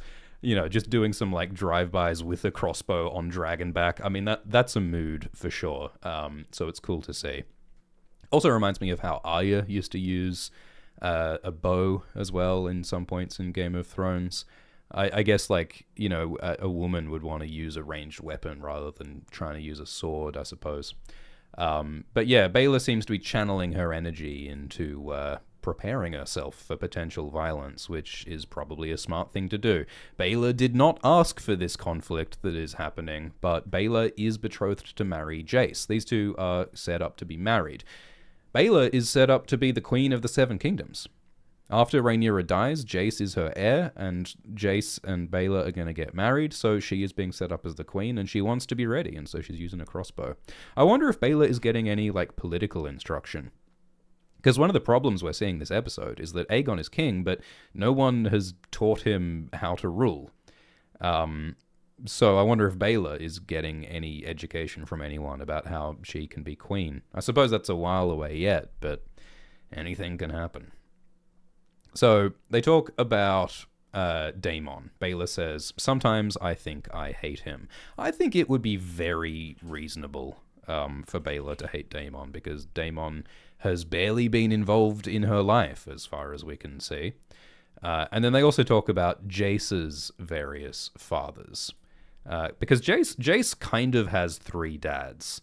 Like, officially, Jace's father is Laenor Velaryon, Rhaenyra's ex-husband, but Laenor wasn't really the father. The real father of Jace was Harwin Strong, and Harwin was nice and loving to Jace, Luke, and Joff, but Harwin could never admit that he was the true father, so he wasn't that much of a good father, and now Harwin's dead and Laenor's gone, so Jace has Daemon as a stepdad, and he's not great with Jace. Like, Daemon's kind of aggressive with Jace a bit in the previous season. So Jace has a really complicated legacy. And, you know, Jace is officially a Velaryon. His name is Jacaerys Velaryon, and so he's seen as the legacy of Laenor Velaryon, even though he's clearly not the son of Laenor Velaryon. But when Jace becomes king, when he inherits the throne from Rhaenyra, the plan is that Jace will change his name from Velaryon to Targaryen. So Jace is simultaneously a Velaryon and a Targaryen and a Strong and a bastard. Technically, truly, Jace is a bastard. He's Jace Waters, not Jace Velaryon or Targaryen. So he has an incredibly complicated identity. So Jace has like three dads, and Baylor has like no dads, and, you know, with Daemon absent. So it's pretty rough. It kind of sucks for both of them. Jace talks about how Laenor taught him sailors' shanties, which is fun. Laenor was all about that Velaryon ocean-going life, which Jace does not seem to be that into. Jace is trying to be a Targaryen and a dragon rider. I wonder if Jace and Laenor ever flew their dragons together. Vermax and Seasmoke, that would have been cute. I like that Jace mentions that Laenor liked eating cake, because Rhaenyra liked eating cake in Season 1. Maybe that was one of the foundations of Laenor and Rhaenyra's relationship. That's one of the few things they had in common, is that Laenor and Rhaenyra both liked cake. So they keep talking about dads, and they talk about the discomfort of their ambiguous relationships with their families, and they find some solace in each other. I get the sense that these two don't know each other super well, but they are good to each other, and they are talking, which is a lot more than can be said for most of the relationships in this story. I mean, like, Aegon and Helena don't talk. Daemon and Rhaenyra are barely able to talk properly. So Jace, Baylor, I mean, maybe these kids will be alright. Maybe they have a chance of having a strong relationship and of ruling the realm. I think Jace, Baylor could do a better job of ruling Westeros than most of the alternatives, but we shall see if they're up to the task. We have also seen some darkness from Jace, I think. I think it was a little disturbing when Jace was pushing Luke around in the previous season when they were sparring. And, Daemon was trying to teach Jace to threaten people with dragons and to be an asshole. There's a lot of different models of how Jace should behave, and so it remains to be seen, what kind of a prince will he be? What kind of a king will he be if he inherits the throne? So, many questions abound. So then we get this wonderful scene. Aemond Targaryen, the brother of King Aegon, visits a brothel keeper called Sylvie. And Aemond tries really hard to be a badass, right? Aemond tries really hard to be feared and to be a warrior and to be tough, and he studies the blade. But he also has this deep vulnerability. And Aemond says to Sylvie, "Oh, they used to bully me, and I feel sorry about the death of Luke, and my life is hard." And he wants to be honest to someone. And he wants to be honest to a mother figure. Like, Sylvie is this older woman who may have taken Aemond's virginity. Back in Season 1, Episode 9, Aemond bumped into Sylvie, and we learned that Aegon took Aemond to her brothel when they were young teenagers. And it seems as though Sylvie might have had sex with Aemond long ago, and they still have that relationship. And so there is like a bit of a gross incest undertone, in that this does seem like a little bit of a maternal relationship, but it's also a sexual relationship.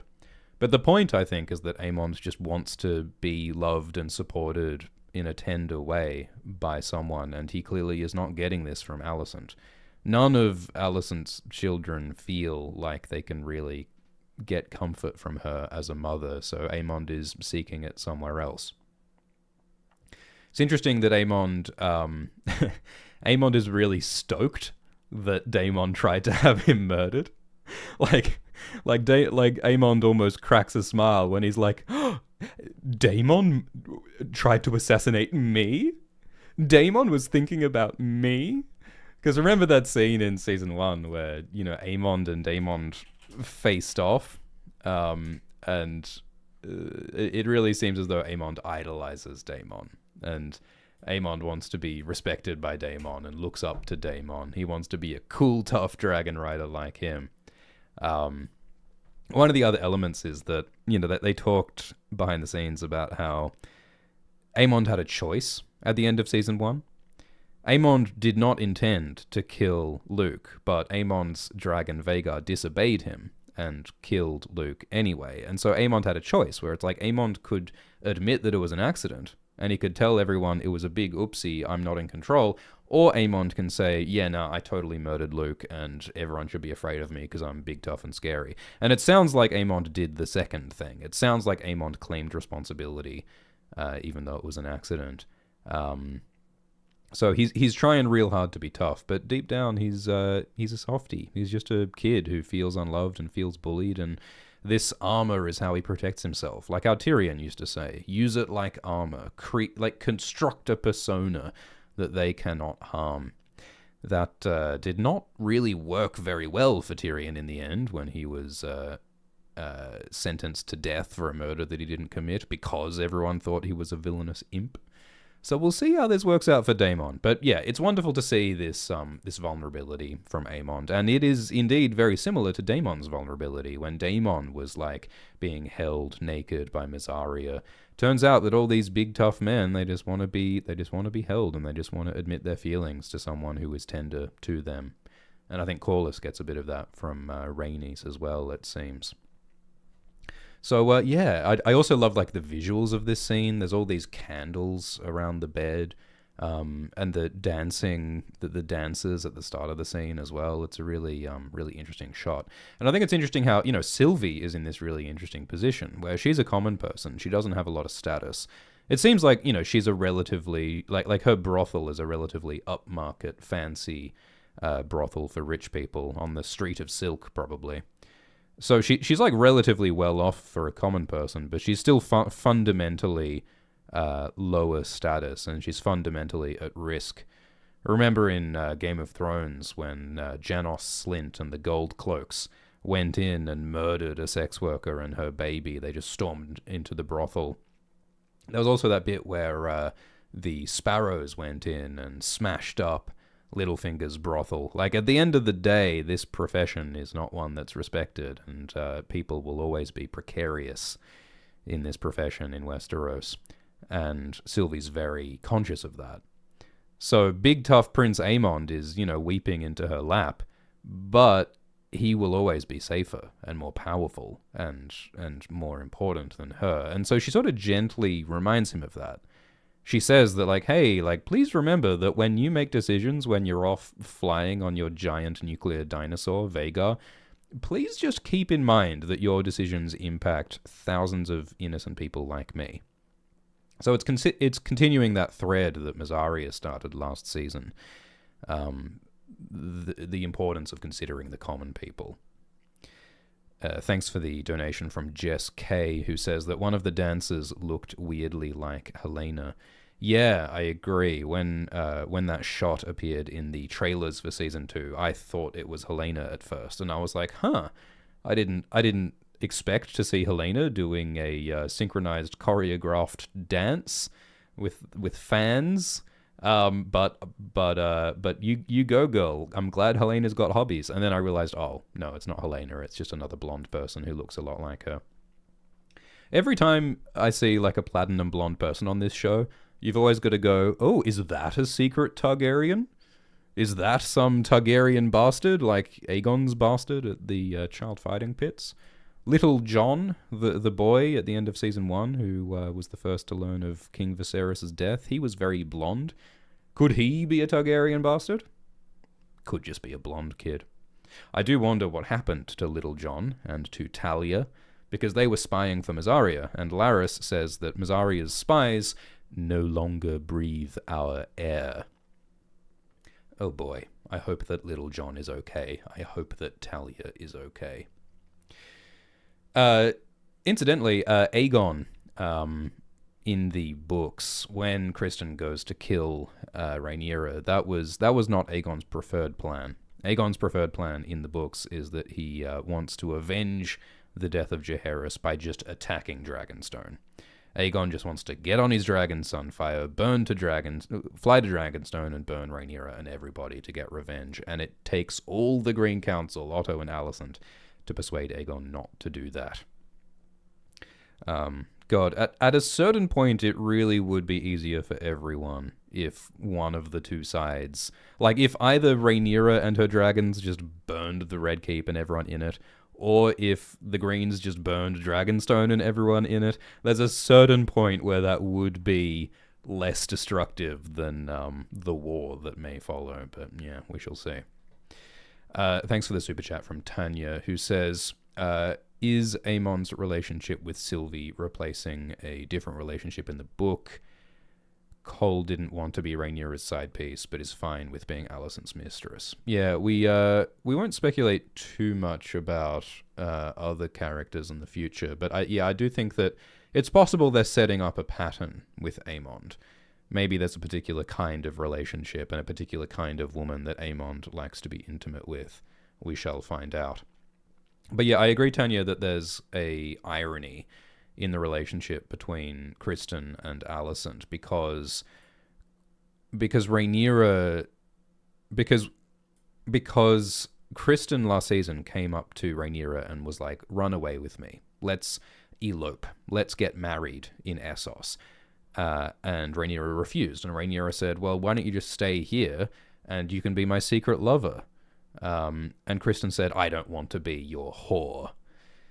So Criston didn't like the idea of being a secret lover. He found that to be shameful. And yet that's the exact situation that Criston is now in with Alicent. And that's ironic. It's like, why is Criston okay with this? He wasn't okay with it with Rhaenyra. And I think that the answer is that he is uncomfortable with it. He does hate being a quote-unquote whore. He considers that dishonorable. And of course, it's very dangerous for him. So I think that's part of Criston's stress. I think that's part of why Criston is so wired and upset is because he's not fully comfortable. It is pretty hot for both of them, I'm sure. Nothing like a forbidden romance, but he doesn't consider it honorable for a man of the Kingsguard. So yeah, I think that's definitely part of the subtext. What else? So we talked about Aemond and Sylvie. Let's talk about Hugh and Kat. So in the previous episode, we met Hugh, who in the books is called Hugh the Hammer, and Hugh is a blacksmith. And in the last episode, Hugh said, "Hey, King Aegon, can you please give us some money because we're really struggling?" And so now we see Hugh's home life. He's got this little daughter, and this daughter is sick, and he's worried about her. And his wife, Kat, can barely afford food for the family because prices are increasing because of the blockade by the Velaryons that Rhaenyra ordered. So it's a good reminder that, Rhaenyra is trying to get a strategic advantage over the Greens by blockading King's Landing, but that also affects the price of groceries for thousands of common people. There's no way to harm the Greens without also harming the common people, it seems. So that's a big problem. And I like the conversation that Kat and Hugh have here, because they're talking about hoarding food and taking food so no one else can have it and being selfish. They talk about selfishness in a crisis. And Hugh is well, we would never be selfish. We would never hoard food and deprive others for the sake of our family. And Kat was yeah, maybe. Maybe we would. If we were in a bad situation, maybe we would do something unethical and we would deprive others for the sake of our own family. It reminds me of Daemon and Rhaenyra's conversation on the beach in Season 1, when Daemon said that all of us are capable of depravity.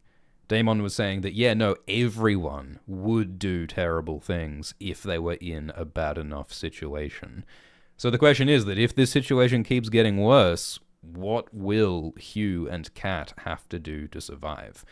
What will the Greens and the Blacks do to survive? And then we get another new character. This is Adam of Hull. Adam is the big brother of Alan of Hull. So we learn that, Alan is this sailor. He's serving with the Velaryons. He fought on the Stepstones in that war alongside Corlys Velaryon. And Adam is a shipwright who works with the Velaryons on Driftmark. So they're happy to see each other. I guess this is the first time they've seen each other after years, because Alan's been away at war on the Stepstones. And so we see their affection as brothers. And they've also got political goals, or at least Adam does. Because Adam is saying that, hey, we won the jackpot. You saved the life of the richest man in Westeros. You are buddies with one of the most powerful people in the world. Alan and Adam, they are common-born people. They do not have wealth, and they do not have a lot of opportunities. And so they have had extremely good luck in being connected to Corlys. And Adam is saying, use that. Be Corlys's buddy. Get favors, get money, get jobs, get social advancement. We can use this to improve our material situation. And Alan, interestingly, is reluctant and is distant. He says he doesn't want to be involved with Corlys. And part of the reason for that is because of the war. I like how Alan has a scarred face. He has experienced violence. I mean, we saw how nasty things were on the Stepstones previously, with all those pirates being nailed to the beach and people being eaten alive by crabs and people being stomped on by dragons. You get the sense that Alan has seen some shit. And Alan is saying, hey, I think that there's going to be more war and it's going to be bad, and I don't want to be involved in that. So I think that's part of why Alan is being distant from Corlys. There is a war brewing.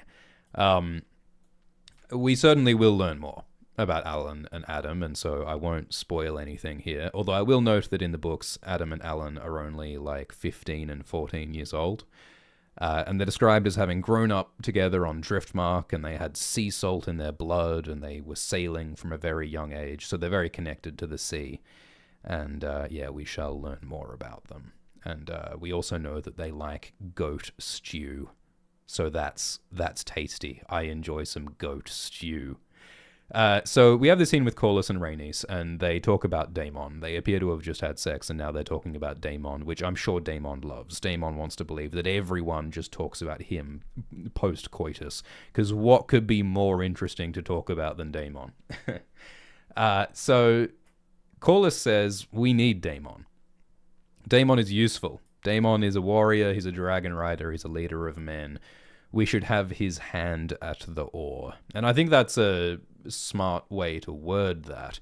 Because you don't want Daemon at the till. You don't want Daemon driving the ship, because Daemon makes bad decisions. But you do want Daemon's force and strength at the oar, as long as you are directing him. And that's something that Corlys has experience in, right?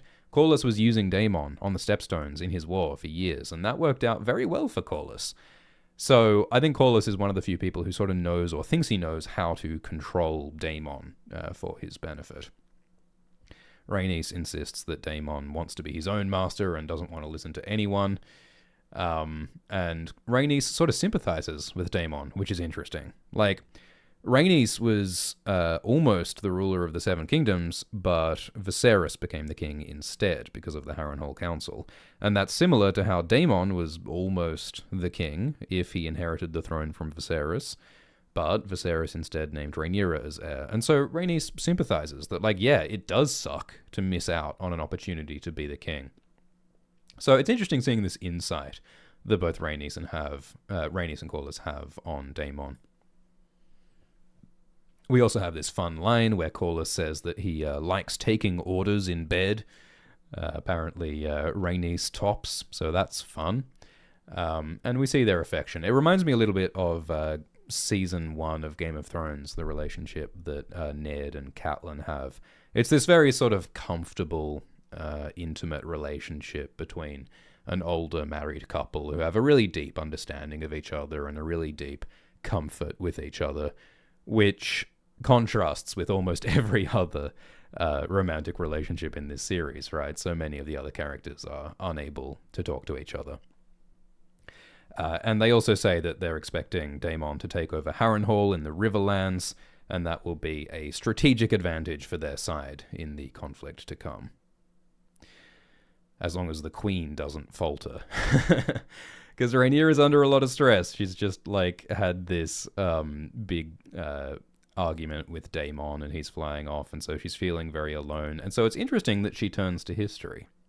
It's interesting that she turns to books. We saw Rhaenyra in Season 1. She was familiar with a book about Nymeria, Queen Nymeria of the Rhoynar.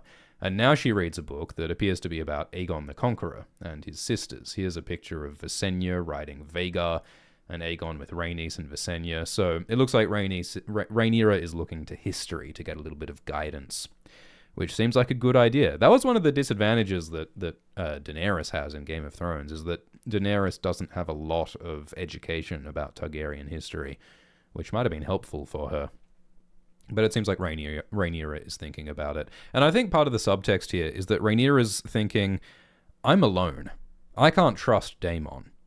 If only I had some trusted companions like Aegon did. Aegon had Rhaenys and Aegon had Visenya. In the Game of Thrones books, there's this concept, the three heads of the dragon, which is this idea that the prophesied one, Azor Ahai, the prince that was promised, will have two companions who they can rely on. It's expected that they are other dragon riders. Three heads of the dragon for Daenerys' three dragons, Drogon, Rhaegal, and Viserion. And some people in the fan community reckon that the three heads of the dragon will be Daenerys and Jon Snow and Tyrion, or maybe Daenerys and Jon Snow and young Griff. There's a few possibilities. But it's this sort of trifecta of Targaryen power, which Rhaenyra does not have, if only she had some strong, reliable allies like Aegon did. So we already talked a bit about this scene between Rhaenyra and Mysaria. But Rhaenyra is interrogating Mysaria because Rhaenyra knows that Mysaria was involved in the murder of Jaehaerys, which is a giant headache for Rhaenyra because it makes it look like she murdered an innocent child. And Mysaria just says that, well, I was forced to help Daemon because I was imprisoned, and Daemon said he would only release me if I helped him. So Mysaria did tell Daemon about blood and about cheese, which Daemon used to kill Jaehaerys, but Mysaria says, well, I just did what I had to do. And Mysaria says some interesting stuff. Like, Mysaria says that she was a fool to try to have influence politically. Mysaria says that she's giving up on trying to influence princes and the hand of the king because no one listens to her. Last season, Mazaria told Otto, hey, close the child fighting pits. And now the Hightowers have burned down Mazaria's house and almost killed her. Mazaria tried to get safety from Daemon, but Daemon just got her into hot water. So Mazaria is saying, I was a fool to think that any of these people would actually listen to me and respect me. And what's great about this scene is that everything Mazaria is saying also applies to Rhaenyra. Like, back in Season 1, Rhaenyra was saying, will the lords ever accept me? Will the men of this realm ever truly accept me as their leader?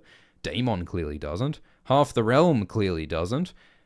And Rhaenyra is realizing that they're seeing Rhaenyra just like they see Mazaria. That they are not accepting or respecting Rhaenyra just like they're not accepting or respecting Mazaria. And, you know, Rhaenyra supposedly is a queen, an heir to the throne, but she is being treated just like Mazaria, the quote-unquote whore, is treated. And so it's this, I think, really staggering realization for Rhaenyra that you know, it's like Rhaenys was saying, a window in your prison. Maybe the whole idea of female power in this patriarchal world is illusory. And so Mazaria's realization applies equally to Rhaenyra. So this really makes Rhaenyra question a few things. There's also this moment when Rhaenyra finally recognizes Mazaria. Because they met before, briefly. They saw each other back on Dragonstone in Season 1. Let me see if I can pull up that picture real quick. When Daemon declared himself heir and declared he was going to marry Mazaria, and so then Rhaenyra flew up on her dragon to sort out Uncle Daemon's BS. And a lot of people sort of ignored Mazaria in this scene because she's just the common-born, quote-unquote, whore who Otto kept disparaging. And now Rhaenyra's like, oh, it's you. She finally sees Mazaria and recognizes Mazaria, and indeed recognizes that she's treated similarly to Mazaria. So, Daemon has this pattern. All Daemon does is he gets with these women, and then he leaves them, and he neglects them, and he focuses on his own selfish desires. Did it to Mazaria, did it to Rhea, kind of did it to Laena, and now doing it to Rhaenyra. So, this reinforces to Rhaenyra more that Daemon was never a worthy husband. Mazaria talks about how she had to sell her body, and she had to steal, and she had to spy, and she did what she had to do to survive. It's similar to Melisandre's backstory. Melisandre was once a slave, and Melisandre, like Mazaria, comes from the east. In the books, Mazaria is an older woman. She's described as a very old, very pale woman called Lady Misery, whereas Mazaria is a younger woman. There are some fun theories that maybe Melisandre and Mazaria are the same person, because Melisandre in the show is hundreds of years old, and she wears a glamour to hide her true age. And in the books as well, Melisandre talks about how she doesn't actually need to eat or sleep. It seems as though Melisandre might be a zombie, like Beric Dondarrion. But since Melisandre can glamour and change her appearance, there are some people who speculate that, like, the old woman Mazaria might be the, like, true appearance of Melisandre, and if she's been alive for hundreds of years, through some kind of fire magic or whatever, maybe they're the same person. And the timeline does add up, because Hot D is, like, 170 years before Game of Thrones. So I'm not saying that this is likely, like, this is just a wild speculative theory, but it would be kind of cool and funny if Mazaria and Melisandre were the same person. And after Mazaria's attempts to guide politics in Hot D are over, she attempts to guide politics through Stannis Baratheon in Game of Thrones. That would be kind of neat. And I guess at some point in between Hot D and Game of Thrones, Melisandre must have, like, discovered the prophecies of Azor Ahai, because that's what she's focused on in Game of Thrones. I think they do have fairly different goals. But I mean, there's 170 years in between, so, you know, who knows? But anyway, yeah, I really enjoy this scene between Mazaria and Melisandre. One of the interesting details is that Mazaria doesn't know exactly who burned down her house last season. She just says, oh, I guess it was the Hightowers. Mazaria doesn't seem to know that there's actually this internal power struggle between Alicent and Otto, because it was actually Alicent, not Otto, who burned Mazaria's house through Larys. And she did that to remove Mazaria's spies who were helping Otto against Alicent. Whereas from Mazaria's point of view, it's just like, well, she was spying for Otto and then someone burned down my house. So I guess it was Otto. I guess it was the Hightowers, whatever. She doesn't know about all the details of what's going on. We have speculated a little bit that, what if Mazaria and Laris are working together, but I don't think that's likely. I think Mazaria is her own agent. I think Mazaria is pretty isolated and doesn't have allies, just like Rhaenyra is feeling now in some ways. So Mazaria says that, I'm giving up on politics. I'm just going to leave. They will never accept me. So it sounds like she's giving up on having influence. And I wonder how that'll change. Like, will she really leave? Will she really never come back? Or will she try to push her agenda more? And then Rhaenyra asks how Mazaria got her scar, and Mazaria doesn't answer. Because Mazaria has this scar on her neck. I wonder if that might be from like a slave collar, maybe, because they have collared slaves in Slaves Bay in the east in some place. Maybe that's what happened. Maybe someone tried to cut Mazaria's neck. Mazaria has seen some shit, and she's treated like Rhaenyra. Rhaenyra tries to sit down and look busy with this book, but she's actually hiding how shaken she is by that conversation. So then there's an interesting scene where Adam of Hull is on the beach collecting crabs for dinner. I mean, we were told this episode that food is getting really, really expensive at the market. So I guess it makes sense to try and get your own food at the beach. So he finds some fresh seafood, and then a dragon flies above. This appears to be Sea Smoke, which was the dragon of Laenor Velaryon. But Laenor Velaryon fled to the east. They faked Laenor's death. And so it's okay, what is Sea Smoke's future now? After a dragon rider dies, it's possible for a dragon to have a new dragon rider. Laena Velaryon rode Vhagar, then Laena died, so then Aemond claimed Vhagar. So is it possible for someone else to claim Sea Smoke? One of the interesting questions is that, well, Laenor is still alive in the show. In the books, it seems as though Laenor really is dead, but in the show, Laenor is still alive. So it's is it possible for Sea Smoke to have a new rider while Laenor is still alive? Is Laenor still alive? Maybe Laenor has returned to Westeros and Sea Smoke has returned with him. I don't know. There's a lot of open questions about how this works. In the books, there's hints about a kind of magic psychic connection between dragon riders and their dragons, as though dragons can sense their rider. You'd think that Sea Smoke might follow Laenor off to the east. So there's a lot of open questions here, and it's very intriguing that Sea Smoke is appearing to Laenor. Why is Sea Smoke appearing to Laenor? We shall find out. I shan't spoil it, but I am excited.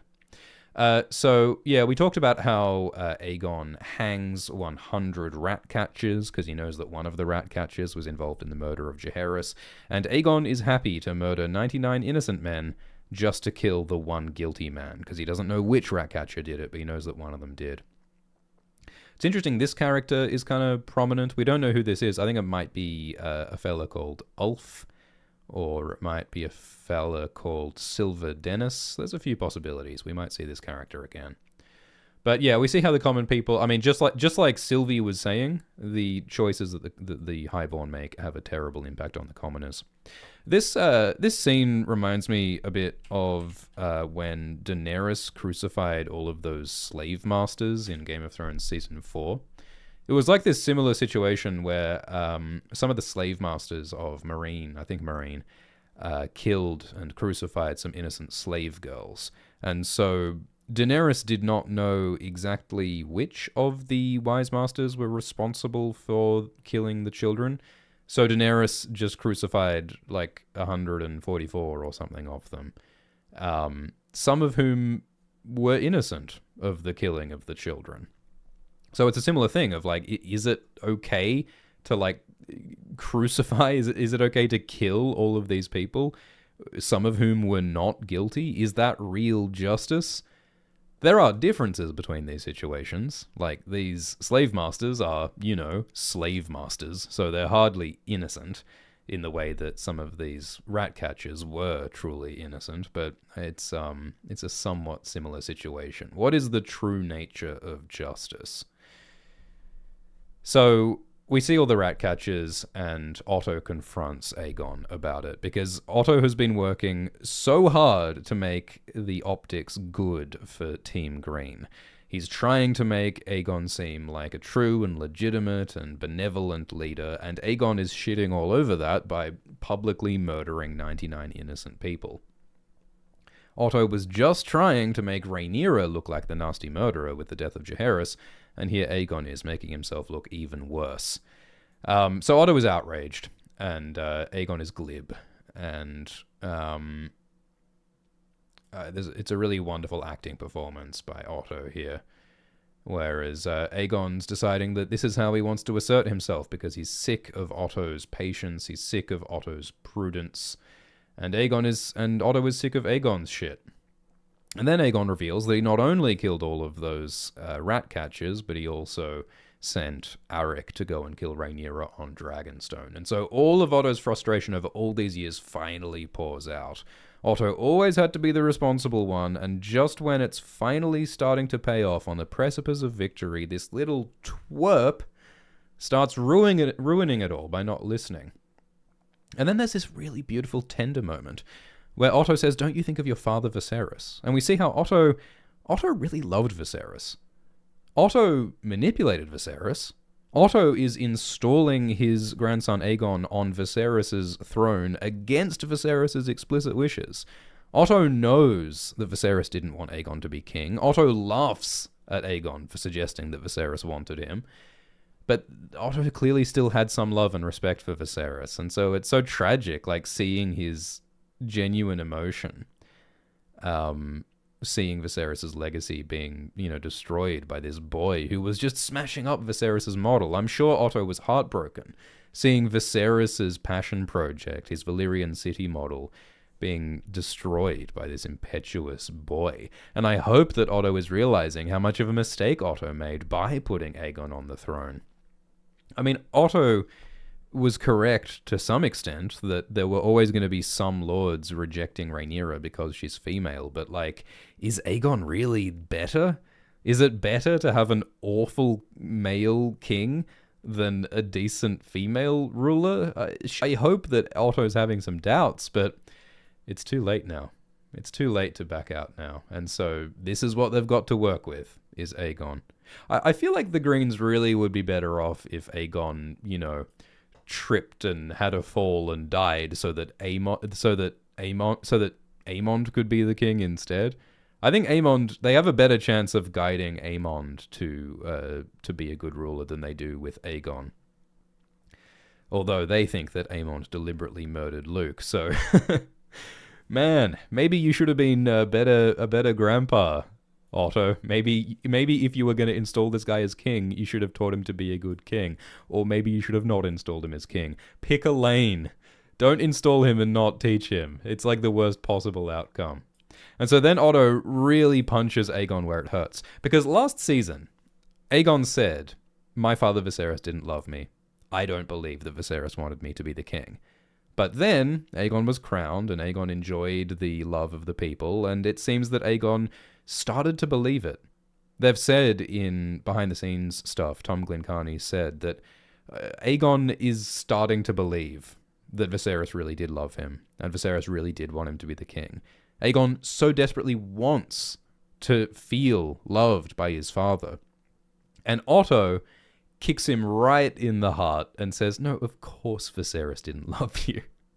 Of course Viserys didn't want you to be the king." Otto says, "He was right about you," which is so brutal because we never really saw Viserys talking about Aegon, but this line implies that Viserys and Otto talked about Aegon and that Viserys had negative things to say. This implies that Viserys told Otto, "Wow, my son Aegon is really terrible, and I don't respect him, and I don't want him to be the king." And Aegon is hearing that. Aegon is hearing that, Yeah, my dad did hate me, and that's what he always knew inside, and that's what he always feared inside. It's another similarity between Aegon and Daemon, because of course Daemon is fuming eternally at Viserys's disapproval, and it's so sad. Like, look in Aegon's eyes, like he is such a murderous little awful twerp, but his heart is so broken by the very real disapproval, the very real rejection between of Aegon by Viserys. So it's a wonderful scene. And the venom that Otto has for Aegon is so earned, and the pain that Aegon has is so earned, and I feel like it's a great payoff of the last 11 episodes. So Aegon fires Otto. Remember, in the previous episode, Larys suggested that Aegon should fire Otto, and now Aegon's doing it, so Larys is having the effect that he wanted to have. And Aegon instead makes Criston the new Hand of the King, which is hilarious. Look at Kristen's look of surprise. They did not talk about this beforehand. Criston was not expecting to become Hand of the King. Criston is not qualified to be the Hand of the King.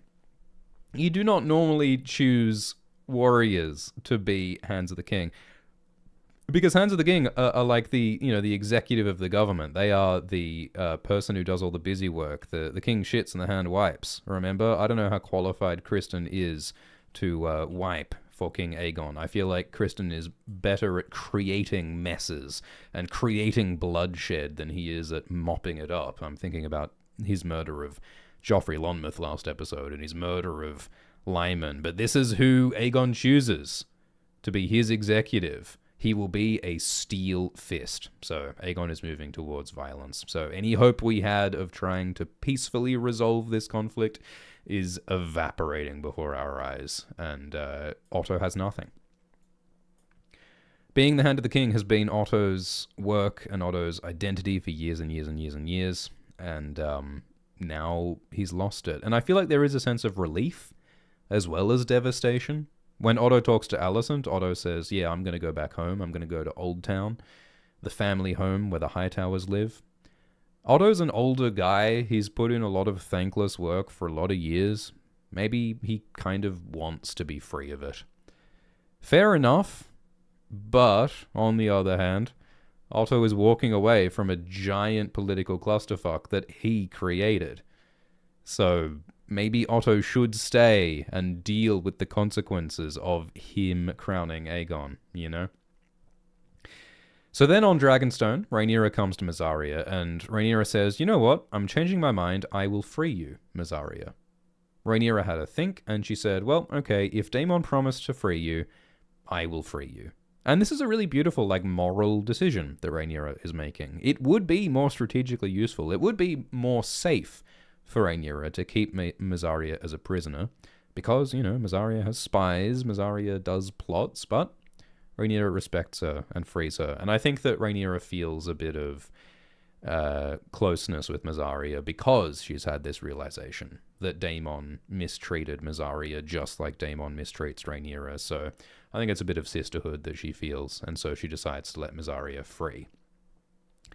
So then Mysaria leaves Dragonstone, and she sees Arryn. Now, we established that Mysaria knows about Eric and Arryn. She knows that Eric and Arryn are twins. She knows that Eric works with Rhaenyra, and we know that Arryn works with Aegon, with the Greens. And so Mysaria has this double take, because she just saw Eric on Dragonstone, and now she's seeing Eric arrive at Dragonstone, as though Eric teleported. Two possibilities. Either Eric can teleport, or that's Arryn. So it's like a good glitch in the Matrix moment where Mysaria's like, what? Double take? And so we don't get to see it happen, but what must happen is that Mysaria saw Arryn, realized, oh, he works for the Greens. He's not meant to be here. So Mysaria must have run back to Dragonstone and told the people at Dragonstone, hey, I think that Arryn might be attacking you. And so then that's why Eric bursts in later and saves Rhaenyra's life. And I think that's really beautiful because it shows how Rhaenyra's selfless, altruistic, moral act, letting Mysaria go free, gives her some good karma. And Mazaria saves Rhaenyra's life. Rhaenyra's kindness to Mazaria saves Rhaenyra's life, which is kind of neat. So Arik goes in to kill Rhaenyra because Kristen ordered him to. And we see how Arik is scared and stressed and uncomfortable, but determined. He knows that what he's doing is messed up, and he knows this is not what Kingsguard are meant to do, but he doesn't have much choice. He swore to obey the king, although he also swore to protect the royal family, so it's like, this is a really awful moral dilemma that he's been put in. Meanwhile, we see Rhaenyra getting ready for bed, and I like seeing Rhaenyra, like, just in a sort of daily life, normal, routine situation, trying to feel normal, trying to feel routine, after she's in this insane situation. Like, she's just, like, practically broken up with her husband, it seems, and the world thinks that she murdered a little child, Jaehaerys, and also her father Viserys just died and her son Luke just died. She's got a lot on her mind, but she's trying to wind down for bed. And she behaves kind of funnily, like this serving girl, Alinda Massey, tries to braid her hair, and Rhaenyra keeps stepping away from her while Alinda's trying to braid her hair, which is funny and odd. I think Rhaenyra is just very preoccupied and very stressed. You can actually see the heraldry of House Massey on Alinda's clothing here. Massey is one of the houses in the Crown lands that has sworn to support Rhaenyra. And it's similar to how, like, Aegon has those new friends, Leon Estamont and Martin Rayne, because Estamont is from the Stormlands, because Boris Baratheon is supporting Aegon, and House Rayne is from the Westerlands, because the Lannisters are supporting Aegon. So this is what happens when houses make alliances. They often send some of their family members and some of their allies to go and hang out with, and be servants, and to be friends with the Lord or with the ruler. It's a way of, like, building relationships. So Rhaenyra's trying to get ready for bed, and we see Arik creeping around. We see Arik jam the key in the door to lock the door so that Rhaenyra can't escape. Doing a lot of just sort of sensible things to make the scene make sense. He tells his fellow Kingsguard Laurent Marbrand to leave, and he'll handle the watch. It's intrigue, it's stealth, it's plotting. It's the opposite of what Kingsguard are meant to do. There's a similar thing in Book 5, A Dance with Dragons, when Barristan is forced to do a little bit of cloak and dagger, and we see how Kingsguard are often not very well equipped for this sort of thing. But Arik does successfully infiltrate Dragonstone, and you see some doubt on his face, you see some determination, but he decides he's going to go through with it. He's going to follow his orders, and so he says, I had no choice. And I think it's really interesting, I had no choice, because Eric and Arik were in the same situation. In Season 1, Eric and Arik were both on King's Landing, and they were both being expected to serve Aegon. But Eric chose to go to Rhaenyra instead, while Arik chose to stay with Aegon. So they kind of did have a choice, but they both feel trapped. They don't have many moral decisions. No matter what they do, they are betraying some part of their oath, just like Jaime Lannister. So then Arik's twin brother Eric appears, because presumably Mazaria warned them, and so it's twin on twin. In the books, it seems that Eric and Arik just sort of bumped into each other coincidentally, like a crazy twist of fate, but I like the addition that Mazaria was responsible. So Eric and Arik sort of blame each other. They say, like they don't want to fight each other, but they both feel honor-bound. And so they begin this savage fight. And I think the fight is done well. Like, it feels like these are two skilled warriors, but it also feels messy, and it feels brutal. And it's also emotional because they love each other. They describe each other as, one soul and two bodies. George Martin, the author of Game of Thrones, talks about the human heart in conflict with itself. His characters struggle between love and duty, torn between different priorities and different emotions. And I feel like Eric and Arik are like an embodiment of that. Eric and Arik are one heart. They are two halves of one heart in conflict, two souls fighting itself, fighting oneself. It's an externalization of the internal. Much like, House Targaryen is fighting itself right now in this conflict. So they fight, and reluctantly, Eric kills Arik. He saves Rhaenyra's life. But Eric can't live with having murdered his brother. Kinslaying is considered one of the worst crimes in this world. So Eric, despite having done everything right, despite the fact that Eric has only ever tried to be ethical, only ever tried to keep his vows, following the rules led him to atrocity. There was no winning for him. There was no way for Eric to do the right thing and to still be able to live with himself. So he falls on his sword and he kills himself. And it's really horrible and it's really sad. And it's a really direct, concise illustration of how these restrictive systems of morality and honor destroy people. And that's part of what this show is about. It's about how political systems and family systems and social and ethical rules destroy the personal. It's really hard to be a person when you're trying to fulfill your obligations to family and country. How can we be good to ourselves and be good to our country and be good to our family? How do we follow religious rules, moral rules, and be true to ourselves? And that's what it's all about. So I think it's really powerful. And I love Rhaenyra's horror at what she's seeing. I mean, she was just trying to get to sleep, she was like trying to fall asleep to some podcast. She was doing a Sudoku and meditating, and these two people just murdered each other on her floor. Like, how can she ever sleep in this room again comfortably? How can she ever feel safe? Just when she was trying to feel safe, someone comes in and tries to kill her, and she almost died. They came pretty close to cutting her in half, so it is horrifying stuff. Otto comes to Alicent, because he's just been fired and he confides in Alicent. It's kind of unfair that, Otto's dumping his feelings on Alicent here, but then when Alicent says, "Hey, I sinned, I want to confess my sins to you," Otto says, "I don't want to hear it." It's like, come on, Otto, you are the parent. The parent should be supporting the child, but here Alicent is supporting Otto, while Otto is refusing to hear and support Alicent. It's a messed up asymmetrical relationship. But they talk about how it's going to be really difficult to control King Aegon and Criston, his new hand. Alicent says she's going to try. I guess Alicent is going to try to use Criston's devotion to her to try and influence Aegon. Maybe that'll work. I feel like Criston will try to obey Alicent, hopefully. But it's going to be tough, especially when Aegon seems set on violence and action. Otto says he'll go back to Old Town with the Hightowers, see his grandson Daeron, who was mentioned for the first time this episode. But Alicent tells him to go to Highgarden, which is where the Tyrells live. Remember Marjorie Tyrell and the Queen of Thorns, Olenna Tyrell, that's their family. Because the Tyrells rule the Reach.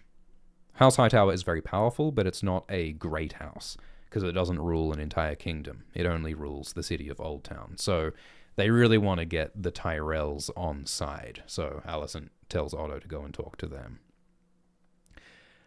So Otto complains about young people and says, "We're gonna get through this together." And then Alicent tries to say, "Hey, I have some feelings that I want to share. I have a secret. I've made mistakes." And Otto says, "Yeah, no, I don't want to hear it." It's similar to when, in Game of Thrones, Cersei tries to tell Tywin about Cersei's incestuous relationship with Jaime, and Tywin refuses to hear it. These tough, commanding men, they want everyone to obey them, they want everyone to listen to their shit, but they refuse to listen to anyone else's. And it sucks. So Alicent, again, Alicent does not have anyone to confide in. Alicent sees Aegon crying, alone, grieving the death of his son, processing all the horror, and Alicent does not comfort him. And I'm sure that part of what Alicent is thinking is that, Alicent is remembering Aegon assaulting that girl Diana. Remember when Alicent hit Aegon and said, "You are no son of mine"? Alicent feels unable to love Aegon fully because of his crimes.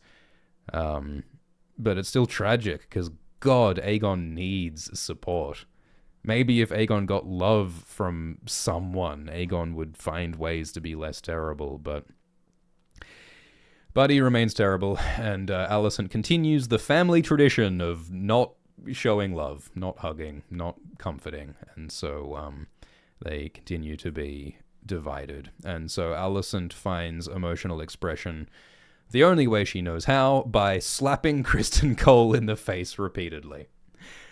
And they find some comfort and some pleasure together, but it seems really dark. It seems really nasty. They're not really speaking and supporting each other. They're hitting each other and having sex roughly and harshly, and it seems like a relationship that can only end badly. So, rough episode. Dark episode.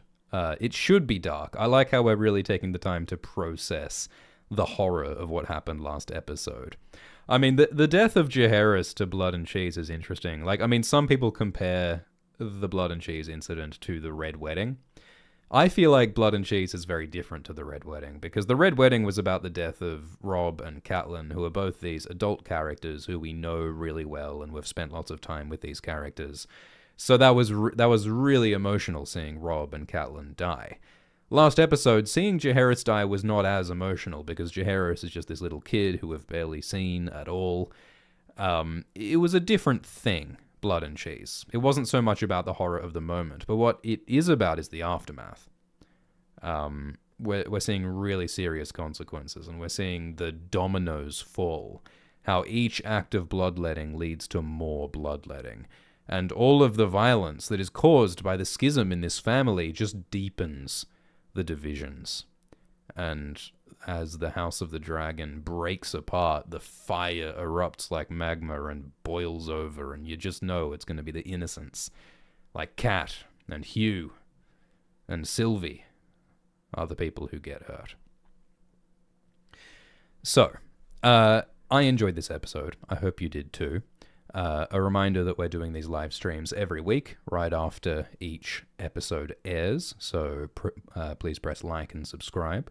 We are also making our weekly explained videos. This week's explained video came out pretty late, just the other day, just this morning, so we will try to get the explained video out sooner this week. It'll probably be a shorter video. I think 40 minutes is a bit long for the explained video. If you want like super detail, I reckon you can listen to this long live stream, right? So I'll try to keep the explained videos a bit shorter and a bit more concise, but let me know what you think in the comments. You can listen to these live streams as a podcast, by the way. In the video description, you can click on the link to listen to these as audio on a podcast app of your choice or on Spotify. And a reminder also that my evil bastard half-brother, woe be upon him, AltShiftX, is doing videos with Glidus. AltShiftX and Glidus are doing weekly chats about each episode, and there will be a Glidus AltShiftX video talking about this very episode releasing soon on nebula.tv/AltShiftX. So you can check that out if you're interested in some additional extra content. But thank you for listening to this. We are now going to answer as many super chats as we can and as many donations as we can. Thank you very much to everybody who donated. If you would like to donate, it's better to use the link in the description, the Streamlabs link. That is better than super chats because YouTube takes a very large percentage. But I'm grateful for your support, and I'm grateful that you're watching, and I'm looking forward to releasing many more of these videos and doing more of these live streams, because the House of the Dragon show is good. The Game of Thrones show is good. What a goddamn relief. All right. Thank you for the super chat from Lucid, who says the tension was palpable this episode. Thanks for the donation from Nuisance, who says the use of the word sinned in the Alicent Otto scene kind of took me out of the show. I know the Seven are analogous to the Catholic Church, but the word sin in particular is, in my mind, tied to Christianity. Yeah, I mean, I think it's no secret that the faith of the Seven is inspired by Catholicism and by various flavors of Christianity. So I think it's reasonable to use the word sin. I'm certainly getting some Catholic vibes from Alicent, especially when she was, wearing the big Faith of the Seven star and playing the role of the noble religious lady. I like how they highlighted the political importance of the faith in the coronation scene in episode 9, season 1 as well. Because especially in this time period, the relationship between the Targaryen crown and the Faith of the Seven has been fraught. There was a whole war that King Maegor the Cruel, fought against the faith. He burned a sept. And Jaehaerys spent a lot of his realm trying to repair the relationship between the faith and the Targaryens. So I like the religious element because, of course, in history, the church has been very relevant to a lot of these medieval monarchical dynasties. So it's cool to see. Thank you, Sazida, who says, I love how Otto and Daemon's reaction to Jaehaerys' death is the same. It was a mistake. A youth. Hypocrisy. Meanwhile, Luke is still blamed for blinding Aemond. Yeah, well, no one seems to be taking responsibility, are they? Thank you, Jess K, who says, Baby Lionel is really going to want to offer his support, I'm sure. And says, Otto wants to be with the only grandkid who hasn't frustrated him in the last month.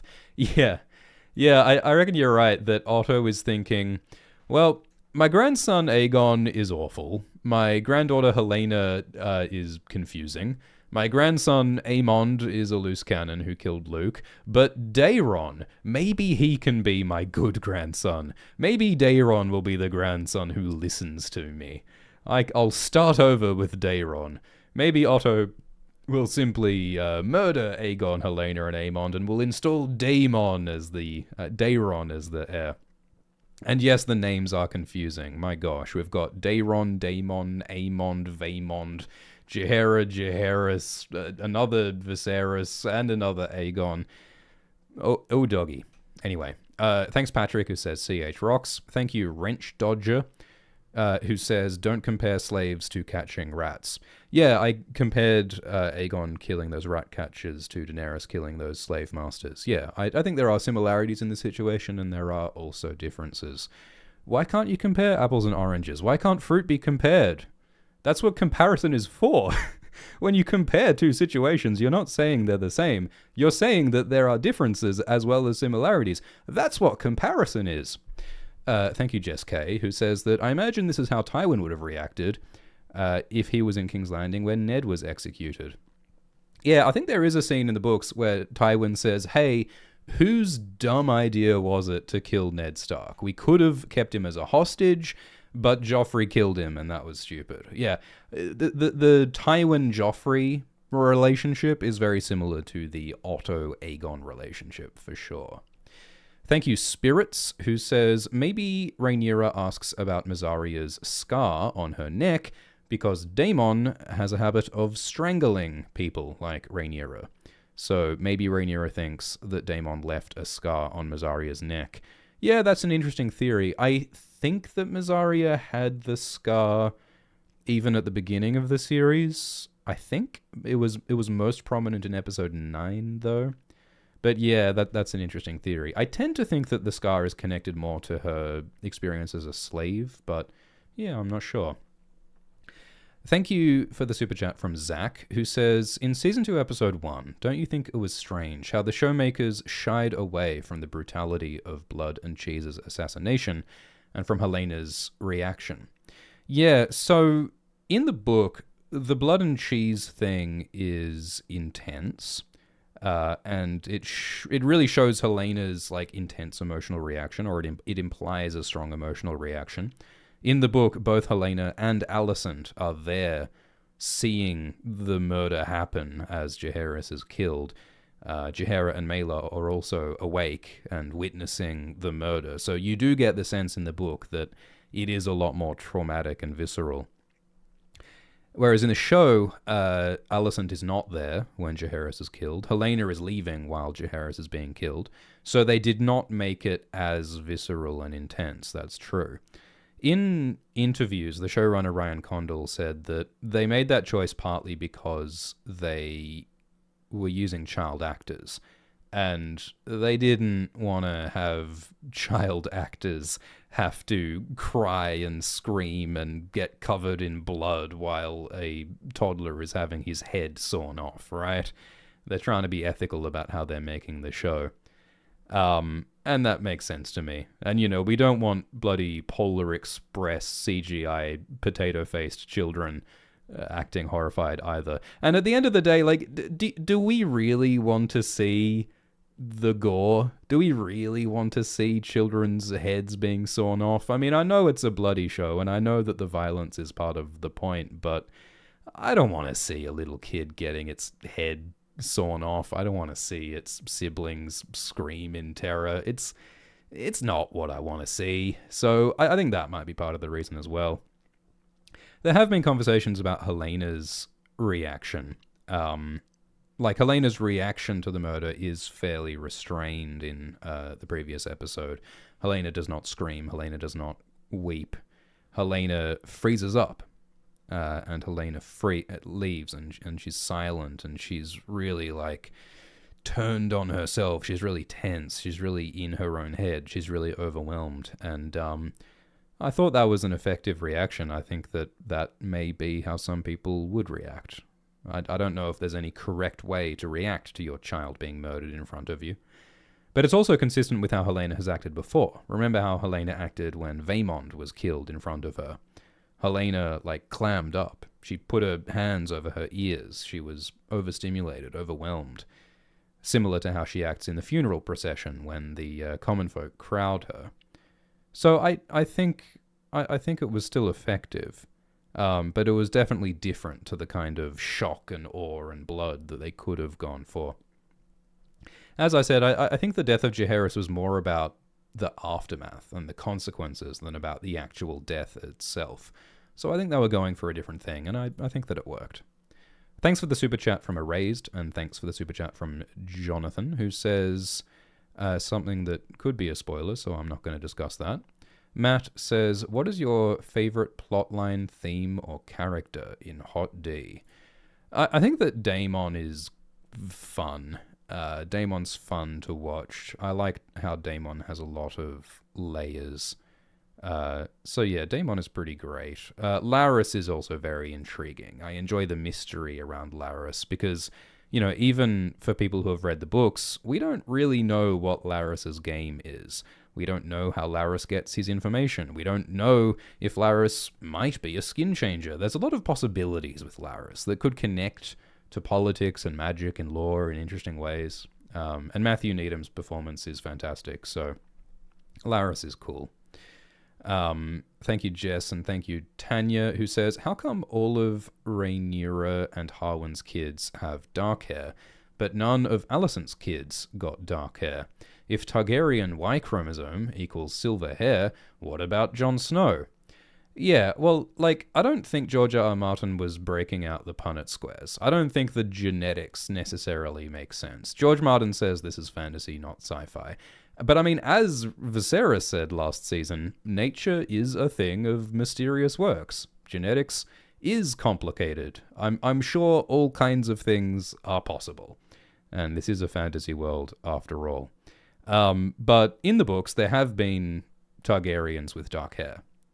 Characters like Baelor Breakspear and Daeron the Drunken, who we are going to meet soon in the new Dunk and Egg Knight of the Seven Kingdoms spin-off show that was, they started filming that recently, which is exciting. But yeah, it is certainly a lucky thing that Jon Snow didn't have pale hair. If Jon Snow had pale hair, then it would have been a lot harder to hide the fact that Jon is really the son of Rhaegar Targaryen with Lyanna Stark. So Ned was lucky there. I guess maybe when Jon Snow was born, maybe baby Jon Snow had some dark hair visible already. So Ned was like, phew, I can pretend that he's mine. Because yeah, it would have been tough if he had blonde hair. Thank you, Butter Chicken, who says, Jace is like Jon Snow in a different font. Yeah, Jace is like Jon Snow because he's a bastard, and he's got identity issues, and he's doing his best. Thank you, RDK, who says, thanks for your videos, love your work. Do you think the absence of Daemon will leave Rhaenyra vulnerable?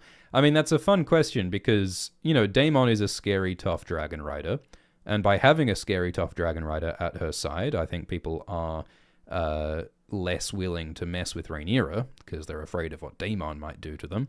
But at the same time, Rhaenyra has to worry about what Daemon will do to her. And he's a massive liability by doing things like murdering Jaehaerys. So it's kind of a lose-lose situation, I feel. RDK says, do you think Rhaenyra should have taken action to punish Daemon by executing or exiling him to show that she isn't condoning it? Yeah, that's an interesting point. That's an interesting point. Like, maybe Rhaenyra could have said, hey, I am going to imprison and execute Daemon Targaryen for the murder of Jaehaerys. That definitely would have undermined the Greens' narrative that Rhaenyra was responsible for killing Jaehaerys. And that definitely would be a morally principled stance, standing up for justice. So, yeah, I mean, that would have been an interesting thing to do, and it would have definitely made a point. It maybe would have made it possible to reconcile. I mean, if Rhaenyra, sent a letter to Aegon, if Rhaenyra organized a meeting with Aegon and said, hey, I did not kill your son, I mean, maybe what would have made sense is giving Daemon to Aegon. Like, if Rhaenyra said, hey, Aegon, I did not kill your son, take my husband and do what you want with him, because that is how serious I am that I did not do it. And maybe that could have been a step towards reconciliation. Maybe they shouldn't have given up on diplomacy. She had options, but I mean, Daemon is one of the few members of her direct family who is on her side. And Daemon also has a dragon. I'm not sure if Caraxes would have been very happy if they tried to execute Daemon. Who's going to deal with Caraxes if they try and kill Daemon? So, Thank you, Ethan, who says, does Helena not know about Kristen and Alicent from when she ran into Alicent's room? Is this not a liability for Kristen and for the Greens' political integrity? Yes, so Helena now knows that Alicent and Kristen had sex, and Alicent tries to talk to Helena about that in this episode, but Helena is not interested in talking about it. I get the sense that Helena doesn't care. I get the sense that Helena is not really all that interested in Kristen's vow of chastity and in, the details of adultery versus married sex. I think that's just not very high up Helena's list of concerns. Helena's not interested in politics. She doesn't want to be queen. She doesn't want her children to be princes. She mostly just wants to be left alone, is the sense that I get. She mostly wants to play with her bugs. So I don't think that's what really Helena is thinking about. But I think you make a good point, Ethan, that Kristen is probably worried about Helena. If Helena blabs that Alicent and Kristen had sex, then Kristen could be tortured and killed. So that's a good point. I wonder if Kristen might try to, intimidate Helena into not talking. I don't think Kristen understands Helena any better than anyone else does. Maybe Kristen is scared that Helena might just blab. Thank you, Blastwave, who says, what's your favorite personal sigil? Yeah, so some individual characters have their own heraldry, their own variations on their family's heraldry, and I think my favorite is Daeron the Drunken Targaryen, who's in The Hedge Knight, which we have an Alt-Shift-X video all about. Because Daeron the Drunken's heraldry is the Targaryen dragon, but it's facing the other direction. Instead of the dragon facing left, the dragon is facing right, which I suppose implies that the dragon is drunk and going the wrong way. Thank you, Luverne, who says, Cargill Boil was a good plan. It was so close to working. Yeah, I agree. I think that sending Arik to kill Rhaenyra was not the worst plan of all time. Since he's Eric's twin, he's got a good chance of infiltrating, and killing Rhaenyra would have probably ended this war. It was an evil thing, obviously, to order this murder, but if the alternative is war, ugh. I mean, I know, I'm sounding like Tywin Lannister right now, but there have been worse plans. There have been worse plans. There will be worse plans. It's not the most harebrained thing that's ever been ordered in this show. Jazz says that Aemond getting motherly attention from a sex worker is only making Freud stronger. Yeah, look, Freud would have a field day with this incestuous twisted family. Evan says that Aemond reminded me of the baby Voldemort. Yes. Peggy says, was the maid preparing the bath the same one who vanished in number 1? Yeah, so I think what you're referring to is that in the previous episode, there was a handmaid who bumped into Blood. When Blood and Cheese were looking for Aemond, they came across this servant girl, and the servant girl saw them and was like a bit surprised and suspicious, but then she left and looked like she didn't do anything. And it's like, oh, like, did the handmaid like choose not to raise the alarm, or was the handmaid just scared and didn't want to be involved? Did the handmaid hate Aegon and choose to allow these suspicious people into his house? I mean, there's a lot of interpretation there. That handmaid, I don't think it was the same handmaid as the handmaid in this episode who was running Alicent's bath. But I think it's worth paying attention. I think it's worth trying to recognize the handmaids because, you know, handmaids like Talia were a spy of Mazaria. I'd love it if Talia turned up again. It would be cool to see what she's up to if she's not in a shallow grave somewhere in Flea Bottom. So I would like to find out. Big Mike says, how the fuck does it cost $20 million per episode to make this show? I think most of the budget goes to cheese. Thanks for the super chat from Jazz, who says, hope George Martin finds your content fun and motivating. Thank you, Croco Dingle, who says, Pueblo green chilies are better than Hatch green chilies. Comment below your favorite chili. Thank you, Todd. Thank you, Jeffrey. Thank you, Nelly, who says, Daeron name dropped. Finally, I am looking forward to seeing Daeron's dragon to Sarion. That will be cool. Thank you, Caesar, who says, what do you think would have happened if Rhaenyra had just flown to King's Landing after the assassination and tried to make peace? I think there is a pretty high chance that Rhaenyra would have been eaten by Vhagar if she did that, or by Sunfire. But, I mean, if Rhaenyra flew to King's Landing with all of her dragons, with, like, Daemon's dragon Caraxes, and with Baela's dragon Moondancer, and Jace's dragon Vermax, and Rhaenys' dragon Melis, and Joffrey's dragon Tyraxes, and maybe Vermithor and Silverwing while they're at it, I think that maybe Rhaenyra could have convinced Aegon to have a conversation, you know? I mean, Daemon was saying last episode, hey, let's go and kill Vhagar. You and me, Rhaenys, us, Caraxes, Melis, we'll end this war. And it's like, well, yeah, they might die, but also they might end the war. It's, look, in season 1, they could have solved this conflict with conversation. If they sat everyone down and had a conversation earlier on in season 1, they could have prevented this war. If Rhaenyra had married Aegon, they could have prevented this war. If Viserys had been a bit more clear and consistent about who the heir was, they could have avoided this war. But now it's at a point where it seems like war is inevitable, and the only question now is how much bloodshed will follow. Thank you, Kate Monster. Thank you, VWR, who says, do you have any interest in watching Foundation? Foundation is a sci-fi series by Isaac Asimov, and I like it.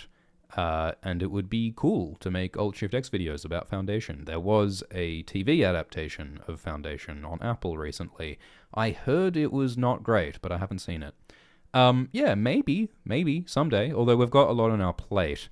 After House of the Dragon Season 2, we will take a break, and after that, the top of our list of priorities is probably some Dune videos, because Dune Part 2 came out, and I have a lot to say about Dune Part 2. We have at least 4 Dune videos in the works. Some of them are almost finished, some of them are just getting started. So it may take a while. I will not promise a timeline, but the intention is to make some Dune videos after House of the Dragon Season 2. And, yeah, I mean, apparently the year after that, we're going to get A Knight of the Seven Kingdoms as well, which will be sick. Thank you, Sense of Morality, who says, this might be simplistic and cheesy, but those who play the Game of Thrones always seem to lose their souls. Yeah, no, I think that's part of what this show's about. I think this show is saying that, you know, I mean, this story, Game of Thrones, Ice and Fire, it's a meditation on power, and it's a meditation on how power can be used ethically and morally, and how power affects people's relationships, and how power affects identity, and how power affects the self. And it does seem like power is corrosive. George Martin is not the first person to notice that power corrupts. Dune is about that as well, of course, so I agree with you.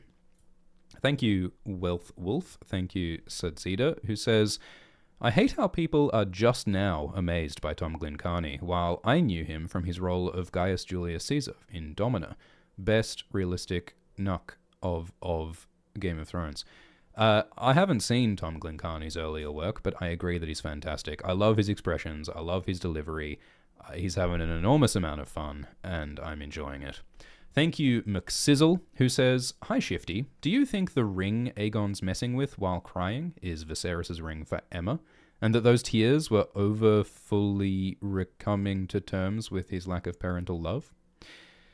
Yeah, I think that's definitely part of what Aegon is crying about, is that, oh god, yeah, my dad never loved me.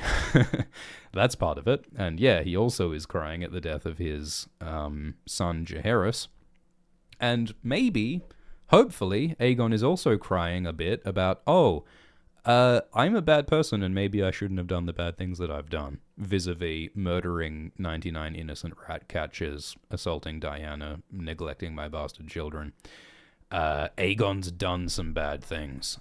Is it the same ring? That's an interesting question. Maybe we can have a quick gander at the ring. If we go back here, and it's this shot.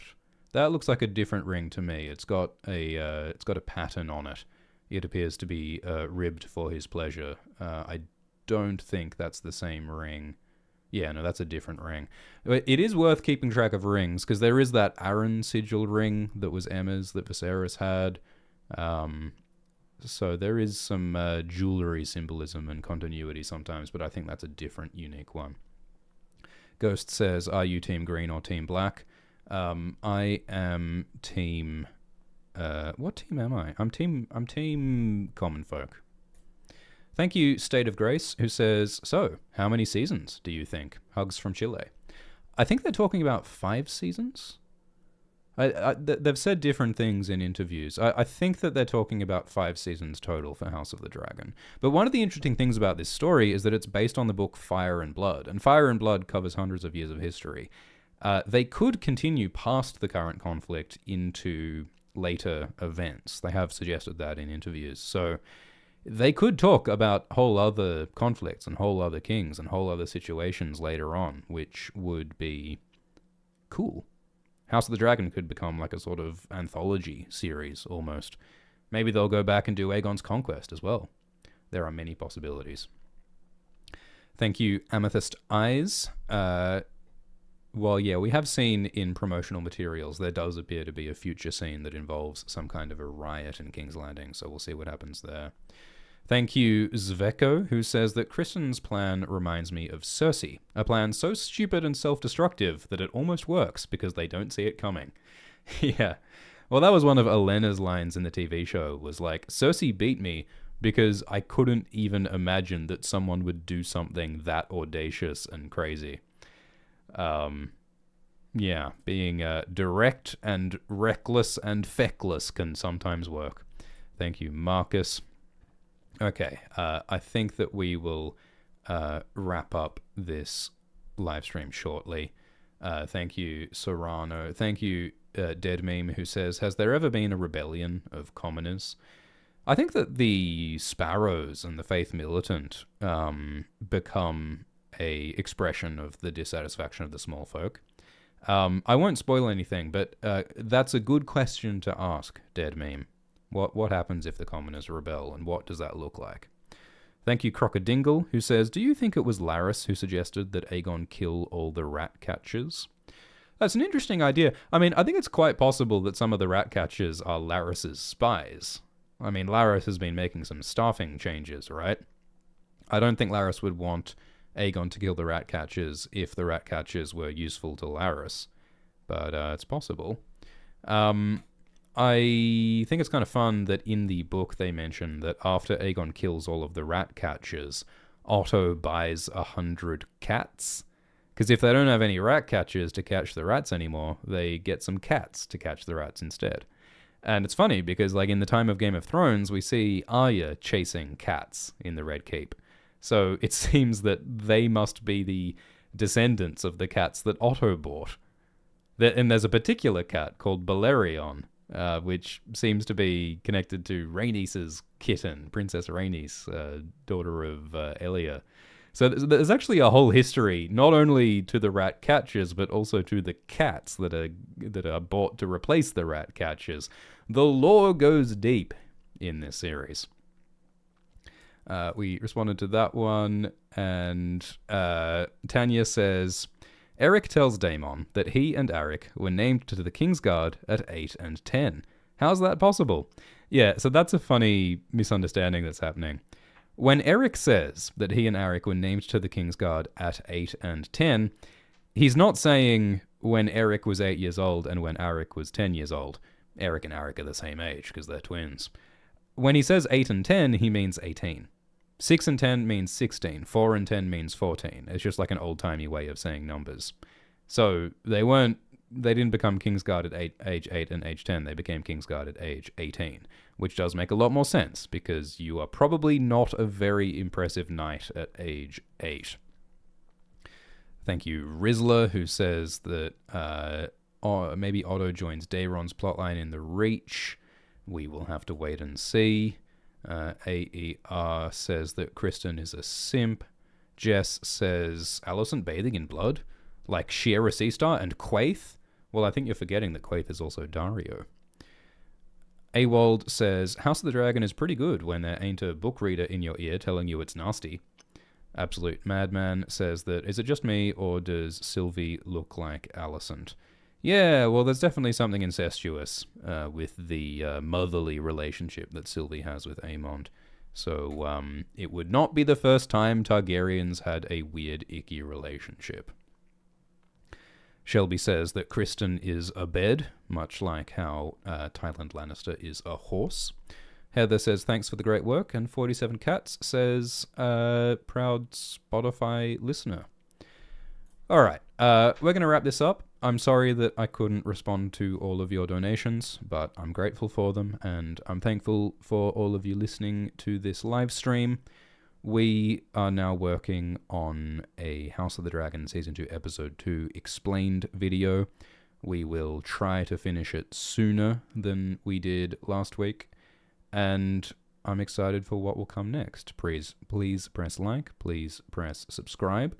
You can listen to these live streams as audio. It'll be up on podcast apps and Spotify a few hours after this live stream ends, probably. And if you want to listen to a bunch of silly people talking about dragons, you can go to nebula.tv/AltSwiftX. I will put the link in the live chat, and I'll also put it in the video description. There are 50 hours of hot new dragon content on nebula.tv/AltSwiftX. Personally, I don't trust AltSwiftX. I think he's a disreputable rapscallion who does not adequately cite his sources. But I have heard that some people enjoy AltSwiftX and Glidus, and AltSwiftX has inexplicably sponsored our videos on AltShiftX this season, so this is the mandatory shout-out. They made a 22-hour-long video about Jon Snow, AltShiftX and Glidus, which is a pretty deranged stunt, and if you want to see what that's like, you can check it out. So thanks very much, and we shall see you next week, same time, same place, and we will have the explained video in the week. And do cardio and drink water, and we'll see you next time. Cheers.